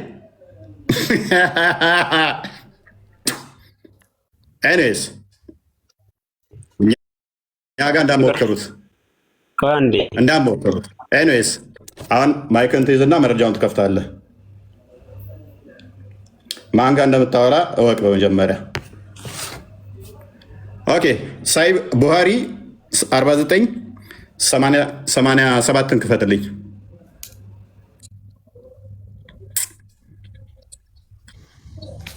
ላውራት አድርገኛለህ። ማውራት አልችልም። ማስረጃ አሁን ማስረጃ ታመጣለህ። የመጀመሪያው ቁርአን ወገኖቼ ተቃጥሏል። ሎክ ፍየል የበላው ነው። ፍየል የበላው ላይ አለ፣ የጠፋ አለ፣ የተቃጠለ አለ። ኡስማን ምን አደረገው ይላል። አንብብ፣ ክርስቲያን አንብበው። ራሳቸው የመጀመሪያ የሃይማኖት መጽሐፍቶቻቸውን ያቃጠሉ ያወደሙ ሙስሊሞች ናቸው። አንብበው። አሁን የኛን እዛ ላይ ቅድም እስከ ማርቆስ ድረስ ሰንሰለቱን አሳያችሁ አይደለ? ከማርቆስ ወንጌል ላይ እሰጣችኋለሁኝ። ክርስቶስ እንደተሰቀለ የተናገረበትን ሰንሰለት ነው የምፈልገው አይደል?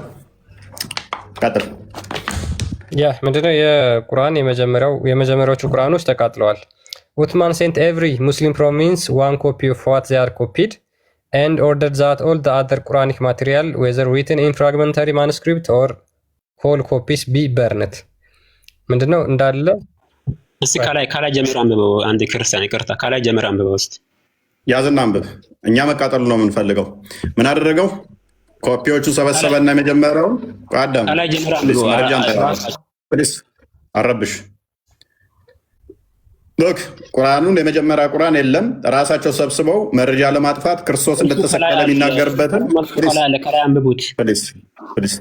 መልሳል ይላል። እንዲህ ቁርአናቸውን ሰብስበው ብቸኛ ያቃጠሉ ቢኖሩ ሙስሊሞች ናቸው። የሃይማኖት መመሪያቸውን ሰብስበው ካቃጠሉት አንዱ ሙስሊሞች ናቸው። ስለዚህ ያ መጽሐፍ የለም አሁን ላይ። ቁርአናቸውን ማያቃጥሉ ሰብስበው ብቸኛ የሃይማኖት መጽሐፉን ያቃጠለ ሙስሊም ነው። ሐዋርያትን ወይንም ደግሞ ሰንሰለት ቼን ኦፍ ናሬሽን ከተፈለገ መቁጠር እንችላለን፣ ማሳየት እንችላለን። ሐዋርያው ቅዱስ ማርቆስ ለምሳሌ ምዕራፍ 8 አንዴ ቼክ አድርግልኝ። ምዕራፍ 8 ቁጥር 31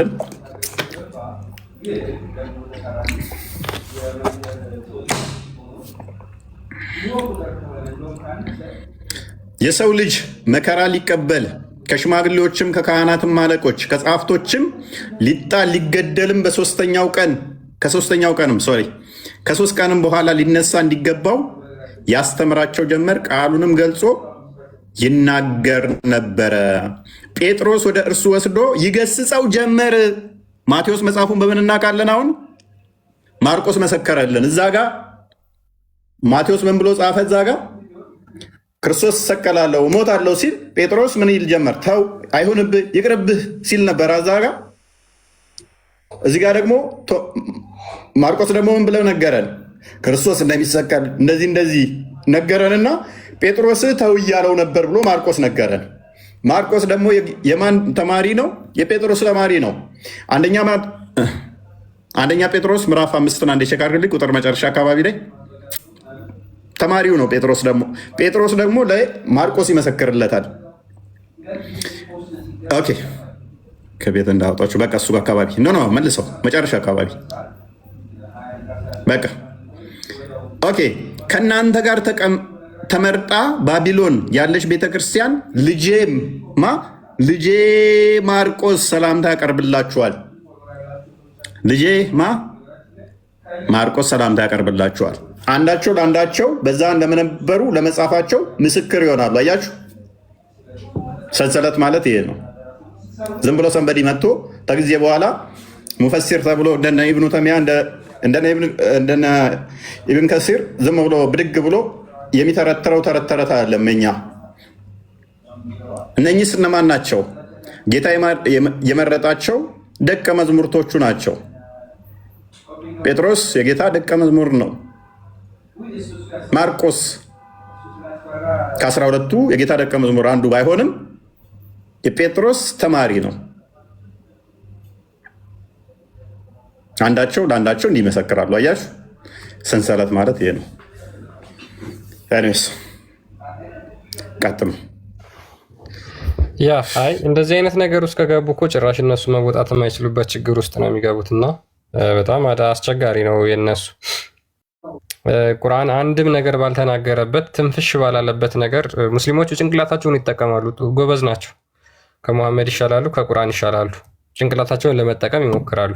ጥያቄው ጥሩ ነው እንደ ጥያቄ፣ ግን የነሱ ሃይማኖት የሚቀበርበት ነው የሚሆነው ማለት ነው። ትንሽ አስቸጋሪ የሚያደርገው ያ ነው።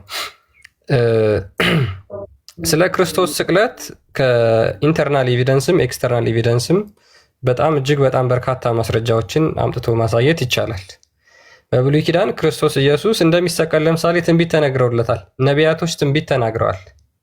ክርስቶስ መከራ እንደሚቀበል፣ እንደሚሰቀል፣ እንደሚሞት፣ እንደሚነሳ፣ እንደሚያርግ ትንቢት ተናግረዋል ነቢያቶች። ለምሳሌ እነ ዳዊት፣ ለምሳሌ እነ ኢሳያስ፣ እነዚህ ሁሉ ተናግረዋል። እነ ዳንኤል ተናግረዋል።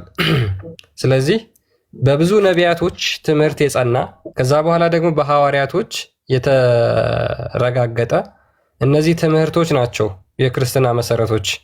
በኤፌሶን ምዕራፍ 2 ቁጥር 21 አካባቢ በሐዋርያትና በነቢያት መሰረት ላይ ታንጻችኋል፣ የማዕዘኑም ራስ ክርስቶስ ነው ብሎ ስለሚናገር ማለት ነው።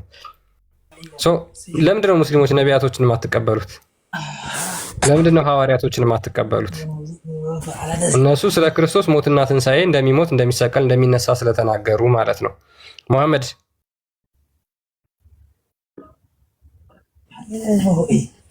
መሐመድ ሰላም ነው አለን እግዚአብሔር ይመስገን። ይደውላሉ። ቆይ አሁን ነገ እንትን ካልኩኝ ታች ሊሆን መሰለኝ። ኦኬ መመለስ ይመቻል። መመለስ የምትችል ከሆነ ጥያቄ ነበረ። ከምንድን ነው? ኦኬ ቁርአን ግልጽና የተብራራ ነው አይደል? ኦኬ ኢሳ የቱ ጋ ነው? አንድ ቦታ እስኪ ስጠኝ ማስረጃ አልሰቀልም አልሞትም ብሎ የተናገረበት። እኔ አላቅም ባኪስ። አሁን እስልምና ውስጥ ነው ያለው ማይኔ? አዎ አንተ ሁሌ ተማሪ ነህ። ከስራ ነው ተማሪ። የሚያምርብህ እሱ ነው አይደለ? አዎ ይደውላሉ። እዚህ ጋር ሲሆን በኢሞ ሲደውሉ ያስወጣኛል። ኦኬ ሳትማር ለምን ሄድክ አንተ? አስቀድመው ነው ሳታውቅ ለምን ሄድክ? የተማርኩት ከላይ ነው። ስለዚህ አጭበርብረዋል። ለጭበረበሩ ገብተዋል። አሁን እንዳታለሉ ተረድተዋል። እስቲ ቆይ እያየው ነው። አጭበርብረዋል፣ ሸውደውሃል። ኤኔስ አቅራቢያ ቤተክርስቲያን ካለ ቤተክርስቲያን ሄደህ ንስሐ ግባ፣ ተማር። እሱ ነው የሚያዋጣ። ሌላ የምፈልገው ነገር አለ? አረ የለም። ሸውደዋል። ምክንያቱም ክርስትናውንም እስከዚህም ነህ፣ የምታውቀው ነገር የለም። እስልምናውን ደግሞ ዜሮ ነህ፣ ምንም የምታውቀው ነገር የለም። ስለዚህ አታለውሃል። አሁን በጊዜ ከነቃ አሪፍ ከሆንክ ሹልክ ብለህ ወደ ቤተክርስቲያን መመለስ አይሻልም? ፍቅር እንደዛ ነው እንዴ? ሁሴን መሐመድ ተጠራሩ ወይ እንደዛ አድርግ አይሻልም? ይሻላል አለ። ኦኬ ቃልን ወይም ፎሎ አድርገውና ጥያቄዎች ካሉ ያልተመለሱልህ ይመልስልህ። ሁሴን እንኳን ደህና መጣ። መልስና በውስጥ እሺ እፉዬ እሺ እንኳን ደህና መጣ። አልሐምዱሊላህ። ኢየሱስ መሰቀሉን ታምናለህ አታምንም? ወማ ቀተሉ ወማ ሰለቡ ወላኪን ለሁም ሹቢሀ ለሁም። አልተሰቀለም አልተገደለም። እንደ የሕፃን መጫወታ ነው እንደ ኢየሱስ የሚሰቀለው? እንደ ኢየሱስ በጣም ክብር አለው። ቆይ እሱ የፈጠረ ፈጣሪ ለመጫወት ተረጋጋ። አላህ መጫወቻ ሆነ ነው እንደ ጭቃ ሲያቦካ የኖረው እናንተን የፈጠረ በጭቃ አላህ መጫወቻ ሆነ ነው። ከሌሊቱ ለኢየሱስ ጠየቀኝ አይደል? አዳምጥ አትጨማለቅ። አላህ መጫወቻ ሆነ ነው። ከሌሊቱ 1/3 ዱብ ዱብ እያለ ወደ ቅርቢት ሰማይ የሚወርደው። አዳምጥ። አርሽ ላይ የተንጠለጠለው አላህ ክብር ሆነ ነው። በደንብ አስተውል። ኦኬ በደንብ አስተውል። እስከ ዛሬ ንዴት ይዛሉ እኮ ሰው አልነቃይም እንጂ ተናደ ነው ሁሉም ይታወራ። ንዴት እንደዛ አይደለም። ኧረ አዳምጥ። ታዳምጠኛለህ?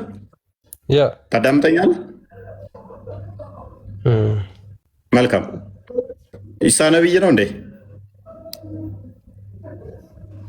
ሁሴን ኢሳ ነብይ ነው? ነብይ ነው፣ መልእክተኛ ነው። የጠፉ በጎች ላይ ነው ተላከው። መልካም ኦኬ። ኢሳ ሞቷል አልሞተም? አልሞተም። ኦኬ ተመልሶ ይመጣል። አላህ የፈጠረ አላህ የላከ ነብዮት እንዳለ በህይወት ያለው ኢድሪስ እና ነብይ ኢሳ ነው አለይሂ ሰላቱ ወሰላም። ነገ ይወርዳል። ጀዳል የሚገለው እሱ ነው። ቤቱል መቅደስ ፊት ለፊት ልጆቹ ወርዳል። ከነ ሚካኤል ከነ ልጆቹ ይላል እንዴ? ልጆቹን ዞ ትዳር መስርቶ ወር ተማን ጋር ተጋብቶ ነው ልጆቹን መስርቶ። አዳምጠኝ አንተ። ቆይ የት እንደሚወርድ ከእናንተ በላይ እናውቃለን እኮ ነብይ እሱ። አንተም ብለው አዳምጣ ሁሴን፣ ማታዳምጠኝ ከሆነ አስቸጋሪ ነው የሚሆነው። ማይክን አንሳና ተረጋጋና አዳምጠኝ። ኦኬ ኢሳ ተመልሶ ይመጣል አልከኝ አይደለ? ነብይ ነው አልከኝ። ከኢሳ በኋላ የሚመጣ ነብይ አለ የለም? ሙሐመድ ረሱሉላህ ተመልሶ ይመጣል። ሙሐመድም ተመልሶ ይመጣል። ሙሐመድ መጥቷል። መምጣት እሺ ቆይ ከኢሳ በኋላ ተመልሶ ሞት ነብይ ሙሐመድ አለይሂ ሰላም ፕሊስ። ኢሳ በህይወት አለ አይደለ? አለ በህይወት የፈጠረ ፈጣሪ ነው። ኦኬ ኢሳ ተመልሶ ይመጣል አይደለ? አዎ ይመጣል። የሚመጣም ተናግሯል። ኦኬ ኢሳ ከመጣ በኋላ ከኢሳ በኋላ የሚመጣ ነብይ ሌላ አለ? የለም። አኹር ዘማን ነው። ስለዚህ ኢሳ ነብይ ነው። ከኢሳ በኋላ የሚመጣ ሌላ ነብይ የለም። መጨረሻ ከኢሳ በኋላ አለይሂ ሰላም የመጣ ነብይ ሙሐመድ ነው። ከነብይ ሙሐመድ በኋላ አልጠየኩም። በእናትህ አዳም አትወዛገብ። የኢሳ አልፎ ነብይ ሙሐመድ ተላከ። ኢሳም ተናግሯል እኮ ነብይ ሙሐመድ ረህመቱል ዓለሚን ነብይ ሙሐመድ ዓለም ረህመት ነው። ምን ያናደኛል? ኢሳ ተመልሶ ይመጣል አልከኝ፣ ነብይ ነው አልከኝ። ኢሳ ከመጣ በኋላ ሌላ ነብይ ይመጣል ወይ ነው ጥያቄ። ለምን ትልቅ እንደ ፈጣሪ ታደርጋለህ? ወይ ኢሳ ሰው ኧረ አላደረኩም። የመጨረሻ ቻንስ ነው። የነብይ ሙሐመድ ንግግር የሰው ልጅ የሆነ ንግግር ሆነ። በቃ ሁሴን ሶሪ፣ ተማር። በቃ የሚያምርበት ትማር። ሁሴን መራታ የራሱን ሀሳብ ብቻ ነው እንትን የሚለው ከስሮ ነው ይማር። ሁሴን እንኳን ደህና መጣ። ሰላም ነው። እንዴት ነህ? ደህና ነህ? ይመስገነው። እንዴት ነህ? ኢሳ የመጨረሻ ነብይ ነው ብለህ ታምናለህ? ኢሳን በደንብ አድርጎ ነብይ ሰው እኮ ነው፣ ሰው ነው። አንተ ነህ እንዴ? ኢሳ ሞቷል አልሞተም? አለ። ማን ነው የሚገለው? ሰው ይገለዋል። ኢሳ ሰው ነው አለና ሞቷል እንዴ እለዋለሁ እንዴ? አለ። ማን ነው ሰው ይገለዋል እንዴ? ኢሳን አለ። እሺ ከሰው በላይ ነው አለ ማለት ነው። አይ እናንተ ሌሎች ነቢያቶች የሚገደሉትስ ምንድን ነበሩ? ነቢያቶችን ትገድላላችሁ ቁርአኑ የሚለው ለካ ኢሳ ነብይ አይደለም ሰው ብቻ አይደለም ማለት ነው። አይ ጌታ ስለምትለው ነው። አንተ ጌታ ስለምትለው ኦኬ። ኢሳ ነብይ ነው አይደለም? ኢሳ ነብይ ነው አይደለም? ተማር። የሁሴንን ተማር፣ በእናትህ ተማር። ተመልሶ ይመጣል አይመጣም? ይመጣል። ሶላት ይሰግዳል መጥቶ መልካም።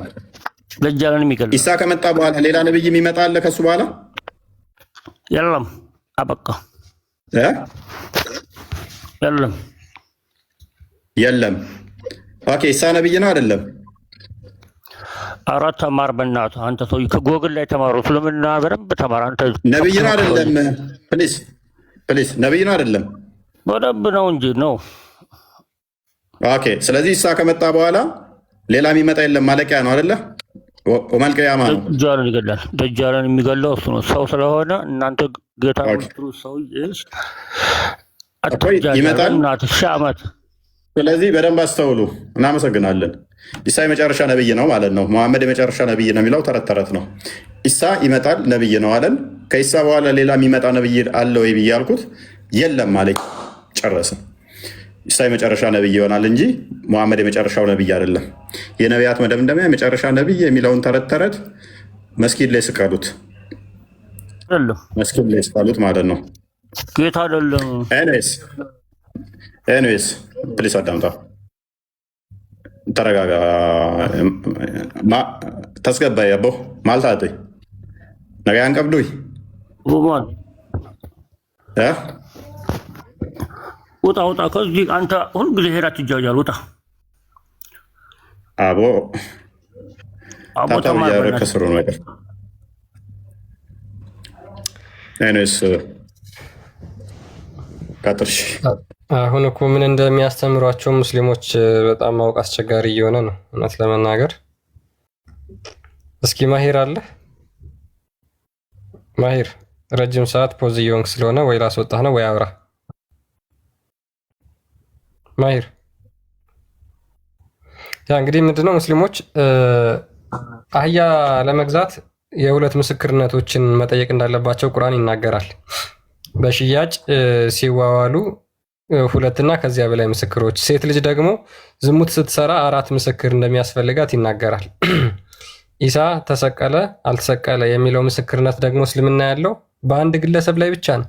ለዛውም ማንበብ የማይችል መጻፍ የማይችል የቀድሞ ነቢያቶችን የማያውቅ ቅዱሳን መጻሕፍትን የማያውቅ ነብይ ማለት ነው። ሙሐመድ ያውቃል የምትሉ ከሆነ መግባት ትችላላችሁ ሙስሊሞች። ሉክ በ6ኛው ክፍለ ዘመን አረቢያ ምድር ውስጥ ጣዖት አምልኮ በተንሰራፋበትና በተስፋፋበት ቦታ ላይ ተወልዶ ስለ ነቢያቶች ምንም በማያውቁ ቤተሰቦች አድጎ እናቱም ጣዖት አምላኪ፣ አባቱ ጣዖት አምላኪ፣ አጎቶቹ ጣዖት አምላኪ፣ እህት ወንድሞቹ ጣዖት አምላኪ፣ ለጣዖት ሊሰዉ የነበሩ ሰዎች ነበሩ። ስለዚህ በእነዚህ አይነት ማህበረሰብ ውስጥ ተወለደና ከዛ በኋላ በ610 አካባቢ ማለት ነው ነብይ ሆነ ተባለ። ምንም የሚያውቀው ነገር የለም ስለ መጽሐፍ። ከዛ አልተሰቀለም ምናምን የሚል አዲስ የሆነ ዶክትሪን ይዞ መጣ ማለት ነው። ሶ እኛ ደግሞ ከዛ በፊት የክርስቶስ ኢየሱስን ስቅለት እጅግ በጣም በርካታ ሐዋርያት ተናግረዋል። ነቢያቶች እንኳን ትንቢት ተናግረዋል። ክርስቶስ ደግሞ ከመሰቀሉ በፊት እጅግ በጣም በርካታ ቦታዎች ላይ ደጋግሞ ነው የተናገረው። ለምሳሌ ለአብነት ከማቴዎስ ወንጌል ብቻ ስንቴ እንደተናገረ እንኳን ላሳያችሁ በሚገርም ሁኔታ ማለት ነው። የማቴዎስ ወንጌል ምዕራፍ 16 ጀምሮ ብታነቡት ታገኟቸዋላችሁና የማቴዎስ ወንጌልን ብቻ ላሳያችሁ። ምን ይላል? ማቴዎስ ምዕራፍ 16 ቁጥር 21 ጀምሮ ከዚያ ቀን ጀምሮ ኢየሱስ ወደ ኢየሩሳሌም ይሄድ ዘንድ ከሽማግሌዎችና ከካህናት አለቆች ከጻፎችም ብዙ መከራ ይቀበልና ይገደል ዘንድ በሶስተኛውም ቀን ይነሳ ዘንድ እንዲገባው ለደቀ መዛሙርቱ ይገልጥላቸው ጀመር። ለ12ቱ ሐዋርያት ክርስቶስ ኢየሱስ እንደሚሞት እንደሚሰቀል ይሄንን በጣም በተደጋጋሚ መናገር ጀመረ። እዛው ምዕራፍ 17 የማቴዎስ ወንጌል ቁጥር 22 ላይ ደግሞ ምን ይላል? በገሊላም ሲመላለሱ ኢየሱስ የሰው ልጅ በሰዎች እጅ አልፎ ይሰጥ ዘንድ አለው፣ ይገድሉትማል፣ በሶስተኛው ቀን ይነሳል አላቸው። እጅግም አዘኑ ብሎ ይናገራል። ስለዚህ ሐዋርያቶች ክርስቶስ እንደሚሞት እንደሚሰቀል ሲነግራቸው ያዝኑ ነበር። የሚነግራቸው እንኳን ደጋግሞ ነበረ። እጅግ በጣም በርካታ ጊዜ ነግሯቸዋል። ብዙ ቦታ ላይ አለ። የቁጥር ምዕራፍ 25 ጀምሮ ያለውን ደግሞ ላሳያችሁ። ያ ምዕራፍ 26 ቁጥር 2 ላይ ምን ይላል? ከሁለት ቀን በኋላ ፋሲካ እንዲሆን ታውቃላችሁ፣ የሰው ልጅም ሊሰቀልና አልፎ ይሰጣል ብሎ ይነግራቸዋል። በዚያ ጊዜ የካህናት አለቆች በሕዝቡ ሽማግሌዎች ቀያፋ የሚባለው በሊቀ ካህናት ግቢ ውስጥ ተሰበሰቡ። ሉክ ይሄ ማቴዎስ ብቻ የዘገበው ነው። ስለ ክርስቶስ ስቅለት ማቴዎስ ብቻ የመዘገበው ነው። ማርቆስ ከዚህ ባልተናነሰ፣ ዮሐንስ፣ ሉቃስ ከዚህ ባልተናነሰ ክርስቶስ እንደሚሰቀል ገና የወደፊቱን ፎርቶልድ እያደረጋቸው ነው፣ እየነገራቸው ነው ማለት ነው። ለምንድን ነው ይህን የማትቀበሉት? እኔ ከሙሐመድ በፊት እንደዚህ ኮንፈርምድ የሆነ የተረጋገጠ ሐዋርያቶቹ ከእሱ ጋር የነበሩት ሉክ አሁን ይሄ ማቴዎስ ማን ነው ዮሐንስ ማን ነው ካል የአንደኛ ዮሐንስ መልእክት የሐዋርያ ዮሐንስ ጸሐፊ ምን ብሎ ይናገራል? ስለ ሕይወት ቃል ከመጀመሪያው የነበረውንና ይላል የሰማነውን በዓይኖቻችንም ያየነውን የተመለከትነውንም እጆቻችን የዳሰሱትን እናወራላችኋለን። ሉክ ከመጀመሪያው የነበረውን የሰሙትን በዓይናቸው ያዩትን የተመለከቱትን በእጆቻቸው የዳሰሱትን እናወራላችኋለን። ሕይወት ተገልጣ አይተንማል እንመሰክርማለን። ከአብ ዘንድ የነበረው ለእኛም የተገለጠው የዘላለም ሕይወት እናወራላችኋለን ብሎ ይቀጥላል ማለት ነው። እነዚህ በቀጥታ ከእርሱ ጋር የነበሩት ከክርስቶስ ኢየሱስ ጋር የነበሩት ሐዋርያቶቹ እዛው ቦታው ላይ ሆኑ ያስተላለፉትን ነው ማመን ያለብን ወይስ ከክርስቶስ ኢየሱስ በቦታ እንኳን ከማይገናኙ ሉክ በቦታ ከማይገናኙ በቋንቋ ከማይገናኙ ሐዋርያቶቹ ቋንቋቸው ምንድን ነበር? ሙሐመድ ቋንቋው ምንድን ነበር? በምንም ከማይገናኙ ሙሐመድ ከ610 ዓመት በኋላ መጣና አልተሰቀለም፣ አልገደለም ብሎ አጋንንት ትምህርት ይዞለት መጣ ማለት ነው። አጋንንት ምክንያቱም የክርስቶስ ኢየሱስ ስቅለት የሚቃወም አጋንንት ስለሆነ እነዚህ ምስክርነቶች እንደ ደመና የከበቡንን ምስክርነቶች ለምን አትቀበሉ ሙስሊሞች ነው የኛ ጥያቄ። ስለዚህ የክርስቶስ ኢየሱስን ስቅለት የሚቃወም አጋንንት ነው፣ ሰይጣን ነው። ሙስሊሞች ይህን እወቁ። አጋንንት ደግሞ ከመጀመሪያው ሐሰተኛ አጭበርባሪ ነበር ይላል መጽሐፍ ቅዱስ። ሐሰተኛ፣ ውሸተኛ፣ የውሸት አባት ነበረ። ስለዚህ ለሙሐመድም የተገለጠለት ይህንኑ ሐዋርያቶች ያዩትን ክዶ ስለሆነ እንትን ያለው ይዞት የመጣው ትምህርት ማለት ነው። ሰው ለምንድን ነው የማትቀበሉት? ጀማል መቀጠል ይችላል። ሜይ ቢ ሰላም ነው። እኔ ልቀጥላ። እንዴት ናችሁ? እኔ አልቀበልም የኢየሱስን ስቅለት። ሻይብ ተረባሽ ነው። አልቀበለውም። ባለፈው ይቅርታ አልጠይቅም፣ ይቅርታ ሰጠይቅ ወጣ ባለ። አሁን ደግሞ ለምን ዘንድ የሚገባው? እሺ ተረኛ ማን አለ? ሙስሊም አለ እዚህ ውስጥ?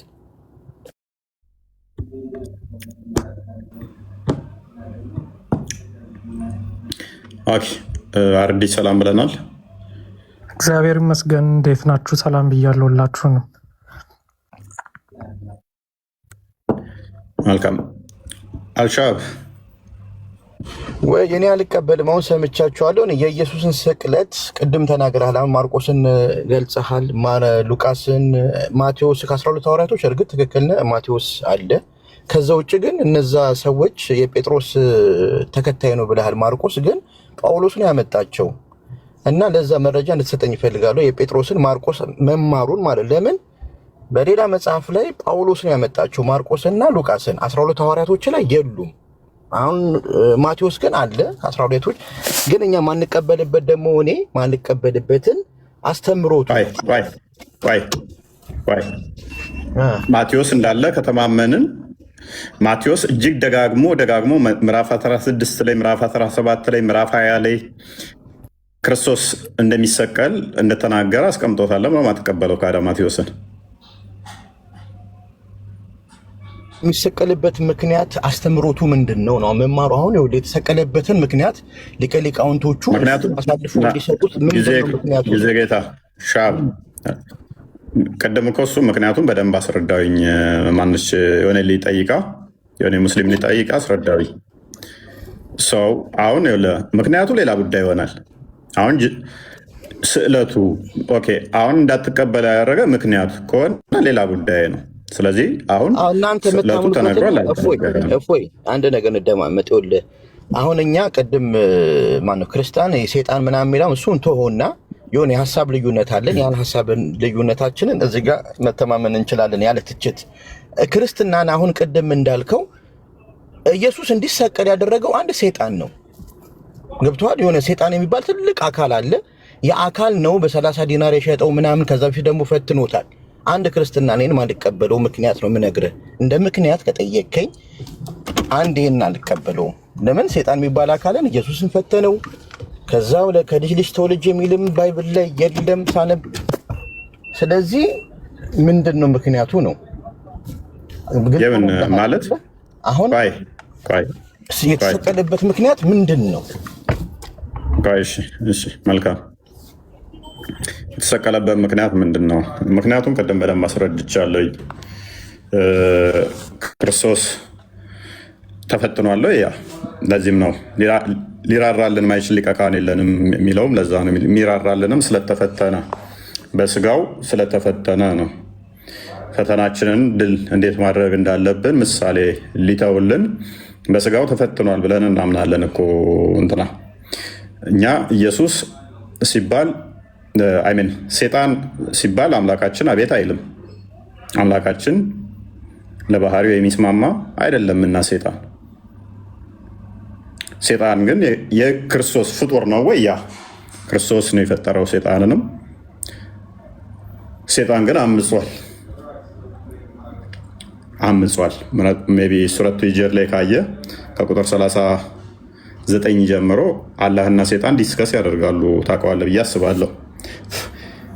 ጠማማ መንገድ ላይ ቀጥተኛው መንገድ ላይ ቆሞ ሰዎችን ሊያሳስትበት እንደሚችል ታላቅ ጋር ዲስከስ አድርገው እንደተወያዩ ሴጣንና አላህ ታውቃለህ ብዬ አስባለሁ። ክርስቶስ በስጋው ወራት ማቴዎስ ወንጌል ምዕራፍ 4 እና ሉቃስ ወንጌል ምዕራፍ 4 ላይ 40 ቀን 40 ሌሊት ከጾመ በኋላ መንፈስ ወደ ምድረ በዳ እንዳወጣው እንደተፈተነም ያም ያደረገበት ምክንያት አጋንንትን ለማቅረብ ያ አጋንንት በሰው ላይ ነግሶ ስለነበረ ከሰው ላይ ምን ለማድረግ ነው? ያንን ለመስበር ነው፣ ለመምታት ነው። እኛ እንዴት ድል መንሳት እንዴት አጋንንትን ማሸነፍ እንዳለብን ሊያስተምረን ነው እንጂ አጋንንት እኛ እንደ እስልምናው ጀስት ፖሰስ አድርጎን በደማችን ውስጥ የሚዞር ቂጣችን ውስጥ አየር የሚነፋ ጆሮችን ውስጥ የሚያድር ወይን አፍንጫችን የሚያድር ሽንቱን ጆሮችን ውስጥ የሚሸና እንደዚህ አይነት ቅራቅንቦ አስተምሮ እኛ ጋር የለም። ምክንያቱም እኛ የክርስቶስ ማደሪያ እንጂ የአጋንንት ማደሪያ ስላልሆነ ነው። ያስተምሮ እያስተካከልክ ነው። አስተምሮትን አስተካክለዋል። አዳምጥ፣ ችግር የለውም። በጣም በተረጋጋ ሁኔታ እያወራ ስለሆነ። ስለዚህ ክርስቶስ አጋንንት በፊት የሰው ልጅን ምን ያደርግ ነበር? ያሳስት። እንደገና ደግሞ በሞት ላይ ስልጣን ኖሮት የሰውን ልጅ ምን እያደረገ ነበረ? የበላይ ሆኖ የመራ ነበረ። ስለዚህ አጋንንትን አቅርቦ እንዴት የዕዳ ደብዳቤያችንን በዮርዳኖስ ያለውንም እንዴት ያንም ማቅረብና ድል ማድረግ እንዳለበት አስተማርም ማለት ነው። ሉቃስ ወንጌል ምዕራፍ 4 ላይ ስታይ ከቁጥር 8 አካባቢ ጀምሮ አጋንንቶች እንዴት እንደተጨነቁና እባክህ አታጥፋን ብለው ሲለምኑት ታገኛቸዋለህ። ሊፈትኑ ሄደው እንዴት ዱቄት እንደሆኑ ማለት ነው። እባክህ አታጥፋን እስኪለምኑ ድረስ እንጂ ፈጣሪ አጋንንት ሲጠራ ፈጣሪያችን አቤት የሚል አይደለም። የኛ አጋንንት ስላልሆነ ባህሪ ስሙ ሴጣን ተወህ እንዴ ስንባል ለምሳሌ ነቢያቶቻችንም አልተውኩትም ብለው የኛ አምላክ የሚመጣ አይደለም፣ ሴጣን ስላልሆነ የኛ አምላክ። ክርስቶስ ሰይጣንን አቅርቦ ግን እንዴት ድል ማድረግ ካስተማረ በኋላ ማቴዎስ ወንጌል ምዕራፍ 10 ላይ ቁጥር 6 አካባቢ ከ5 አካባቢ ጀምሮ ደቀ መዛሙርቱን ከቁጥር 1 ጀምሮ 10ሩን ይመርጣቸውና ወደ ዓለም ይልካቸዋል። አጋንንት አውጡ ይላቸዋል። ሉቃስ ወንጌል ምዕራፍ 10 ላይ ቁጥር 17 ላይ አጋንንቱን ደግሞ በማን እንዲያወጡ ይነግራቸዋል? በራሱ ስም። የክርስቶስ ስም አጋንንት የሚስብ ሳይሆን አጋንንት የሚያባርር የክርስቶስ ስም ኃይሉ ምን የሚያደርግ ነው? አጋንንትን ከሰዎች የሚያርቅ ሱረቱ ጂኒ 19ኛው ያለ ደግሞ ያላ ስም ሲጠራ አጋንንቶ የደረብረብ ሆነው መሐመድ ላይ ይከመራሉ። ክርስቶስ ስሙን ስንጠራ እንኳን አጋንንት የሚሸሹን ሲሆን ለደቀ መዛሙርቶቹ ያንን አጋንንትን አቅርቦ እንዴት መምጣት እንዳለበት አጋንንት እንዴት መሸነፍ እንዳለበት ካስተማረ በኋላ ያንን ስልጣን ደግሞ ለደቀ መዛሙርቱ ሰጣቸው። ሂዱ አጋንንትን አውጡ ብሎ ማቴዎስ ወንጌል ምዕራፍ 10 ከቁጥር 1 እስከ 11 ለደቀ መዛሙርቱ ሰጣቸው። ሉቃስ ወንጌል ምዕራፍ 10 ከቁጥር 1 እስከ 18 ለሰባ አርድእቶቹ ደግሞ ሰጣቸው። አጋንንት እንኳን በክርስቶስ ስም የሚገዙ የሚናዱ፣ የሚረዱ፣ የሚፈራረሱ፣ የሚሸሹ መሆኑን አስተማራቸው። ስለዚህ ክርስቶስ አጋንንትን የሚሰብር ስም፣ የሚያባርር ስም መሆኑን አሳየ ማለት ነው።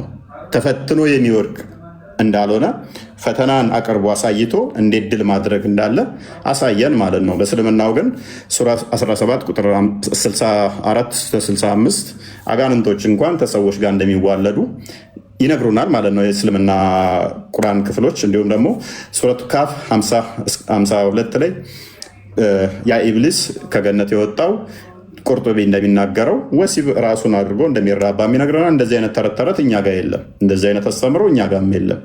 ሰው እንደዚህ ከሆነ ክርስቶስ በስጋ የመጣው አጋንንትን እንዴት ድል ማድረግ እንዳለብን ሊያስተምረን ሆነ። የእግዚአብሔር ልጆች መሆናችንን ሊነግረን ክርስቶስ በስጋ ተገለጠ። አንደኛ ዮሐንስ ምዕራፍ 5 ላይ እንደሚናገረው እውነተኛ የሆነው እሱ የአብ ልጅ በስጋ የተገለጠው ያን ያጋንንትን ስራ ያፈረሰው ዕብራውያን ምዕራፍ 2 ቁጥር 14-15 በስጋ የተገለጠው እርሱ ወንድሞቹ በስጋና በደም እንደሚካፈሉ እሱ በስጋና በደም ተካፈለ። ለምን? በሞት ላይ ስልጣን ያለውን ይሄውም ዲያብሎስን ለመሻር ዲያብሎስን እንዴት መሻር እንዳለብን ሊያስተምረን እሱ በደምና በስጋ ተካፈለ ማለት ነው። ስለዚህ ተፈትኖ ፈተናን እንዴት ማሸነፍ እንዳለብን አሳየን ማለት ነው። ሴጣንን እንዴት ድል ማድረግ እንዳለብን አስተማረን ማለት ነው። እኛ አሁን አጋንንት በደማችን ውስጥ የሚዞር አይደለንም። አጋንንት ጆሮአችን ውስጥ የሚሸና አይደለንም። አጋንንት አፍንጫችን ውስጥ የሚያድር አይደለንም። አጋንንት በቂጣችን አየር የሚነፋ አይደለንም። አጋንንት እንደ መሐመድ ያዘኛል እንዳለውም እኛን የሚያዘን አይደለም። ክርስቶስ ይህንን ድል ማድረግ በአጋንንት ላይ አስተማረን ማለት ነው። ተፈትኖ ፈተናን እንዴት ማለፍ እንዳለብን አርያ ምሳሌ አንድም ሆነን ቤዛ ሆነን ከዚህ አንጻር ማቴዎስን እንዳትቀበል ግን ይሄ ምንም የሚከለክለው ነገር አለ። አንድ ይቅርታ፣ አንድ ቀስተኛ አሁን እዚህ ጋር ተጋጭቶብሃል። ባይብል ይጋጫል ማለት ነው። በመረጃ ነው ባይብል ምሰጥክ። አሁን አንተ በኢየሱስ ስም አጋንንት ይወጣል፣ በኢየሱስ ስም ሁሉ ነገር እናደርጋለን፣ እኔን ተምረናል። በእናንተ በሙስሊም ላልከን እኛ በሙስሊም ሴጣን ፈታኝ ነው አለቀ፣ እስከ ቂያማ ድረስ ይሄ ግልጽ ነው። በእናንተ ግን ይጋጫል። ቆይ ማቴዎስ 7 ቁጥር 21 ላይ ማቴዎስ 7 ባይብል ስለአንድ ነው። ማቴዎስ 7 ቁጥር 21 ላይ ይጋጫል ምለው ለምን ታውቃለህ? በሰማይ ያለው የአባቴን ፍቃድ የሚያደርግ እንጂ በሰማይ ያለው የአባቴን ፍቃድ የሚያደርግ እንጂ ብዙዎቹ ጌታው ይሉኛል። በስምህ ታምር አልሰራንም፣ በስምህ ታምር አልሰራንም። አዳምጠኝ። በስምህ ታምር አልሰራንም። በስምህ አለ ድጋሚ። ማን ነው የሚለው? ኢየሱስ። በስምህ ጌታ፣ በስምህ ታምር አልሰራንም፣ በስምህ አጋንንት አላወጣንም፣ በአባቴ ፊት ከቶም አላውቃችሁም፣ እናንተ አመፀኞች ከኔ ራቁ ብዬ እመሰክርባችኋለሁ ካለ፣ በዛ በኩል ደግሞ በማቴዎስ አጋንንት አወጣለሁ ካለ፣ ይሄ ባይብሉ አይጋጭም? እንዴት ይጋጫል? አንተ ራስህ እኮ ጭራሽ ደብል መረጃ እየሰጠኸኝ ነው። ስሙ አጋንንት እንደሚያወጣ እየነገርከኝ ነው። ምንድን ነው የሚጋጨው እንዴ? ምን ሆነሃል? በአባቴ ፊት ከቶም እናንተ አመፀኛችሁ እኔ በእኔ ስም አታውጡ ነው የሚለው። በአባቴ ፊት ባይብል ስላደስኩ ነው። አዳምጥ። በስሜ አታውጡ ሳይሆን የሚለው በሰማይ ያለው የአባቴ ፍቃድ የሚያደርግ አለ። ፍፎዬ እንግባባ። የአባቱ ፍቃድ ምንድን ነው ወንድማችን? ትእዛዝ ነዋ። አማርኛ መሰለኝ የምንግባባው። ጎበዝ አዳምጥ። እሺ አዳምጥ፣ በደንብ አዳምጥ። መልስ ትፈልጋለህ እኮ ግን አጋንንቱን ንገረኛ። አጋንንት ታወጣላችሁ ከቶም አላውቃችሁም እናንተ አመፀኞች። አመፀኛው ማን ነው? የትኛው ህዝብ? እሺ አዳምጥ። እሺ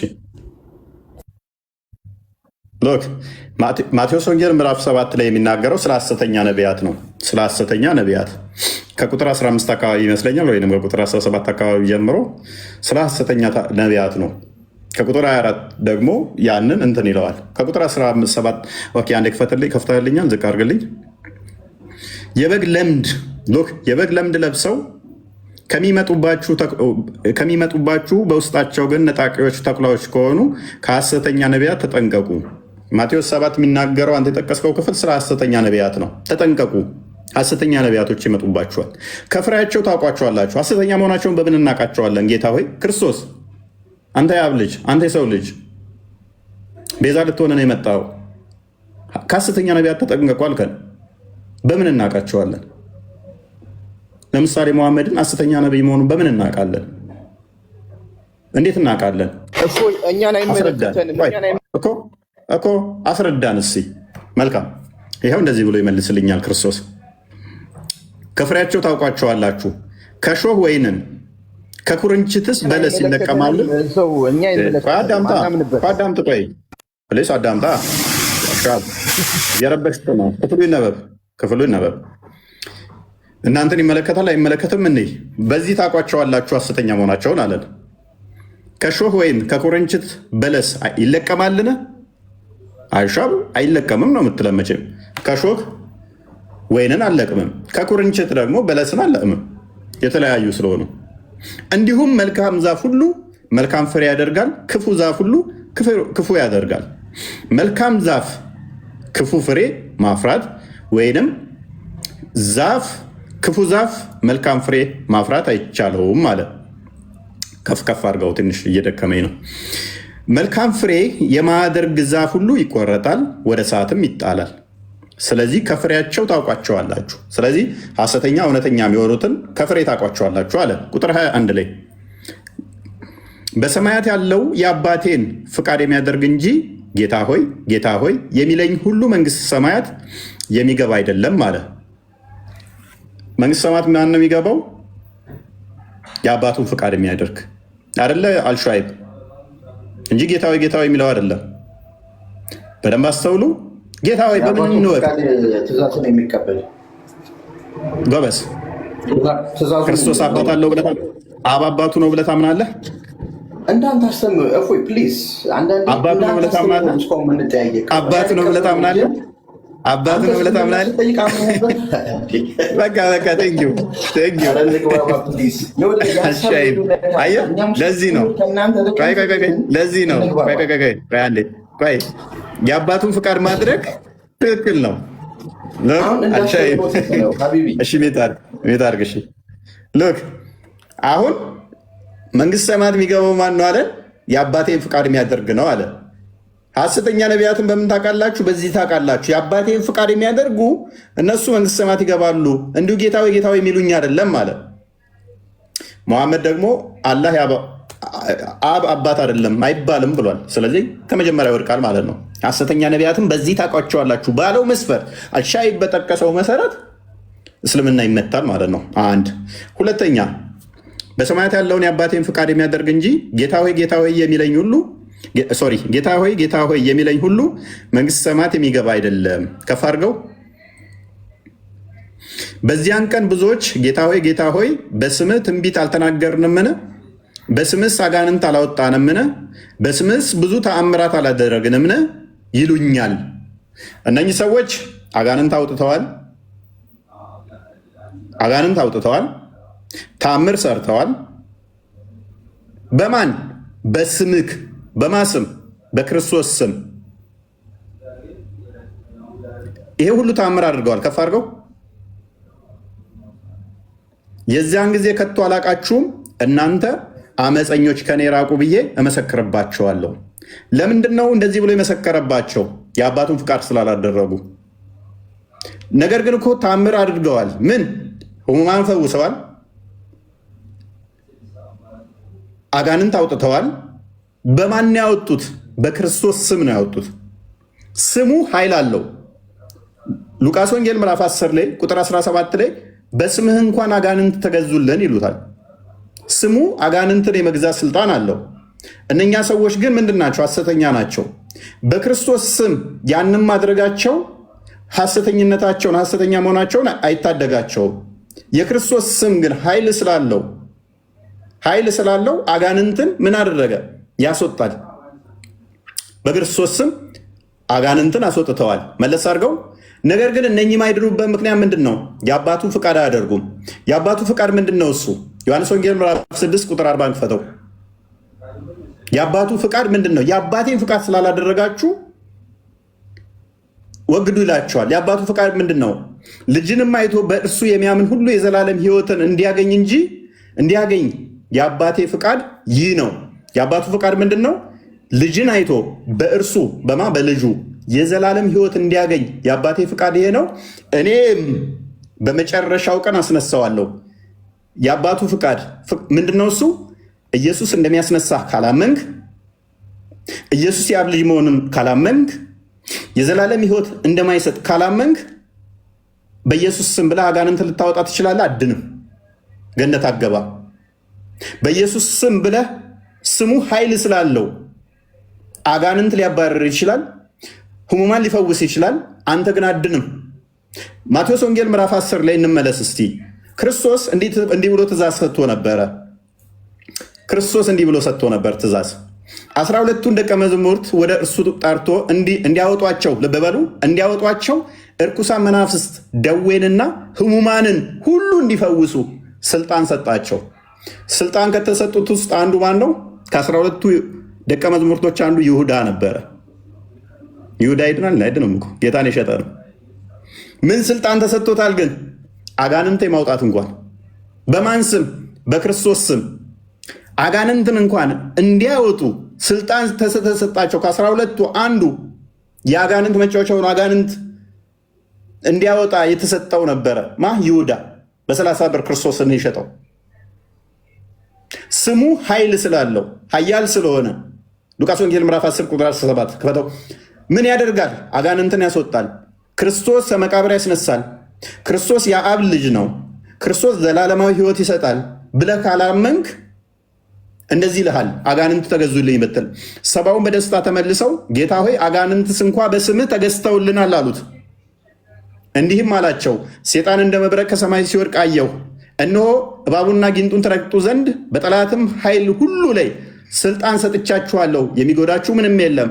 ነገር ግን ከፍ አድርገው ቁጥር 20 ነገር ግን መናፍስት ስለተገዙላችሁ በዚህ ደስ አይበላችሁ፣ ስማችሁ ግን በሰማያት ስለተጻፈ ደስ ይበላችሁ። የእኛ ትልቁ ደስታችን ስማችን በሰማይ ሲጻፍ እንጂ አጋንንት ስለተገዛልን አይደለም። አጋንንት በክርስቶስ ስም ሊገዙ ይችላሉ። ህሙማን ሊፈወሱ ይችላሉ በክርስቶስ ስም።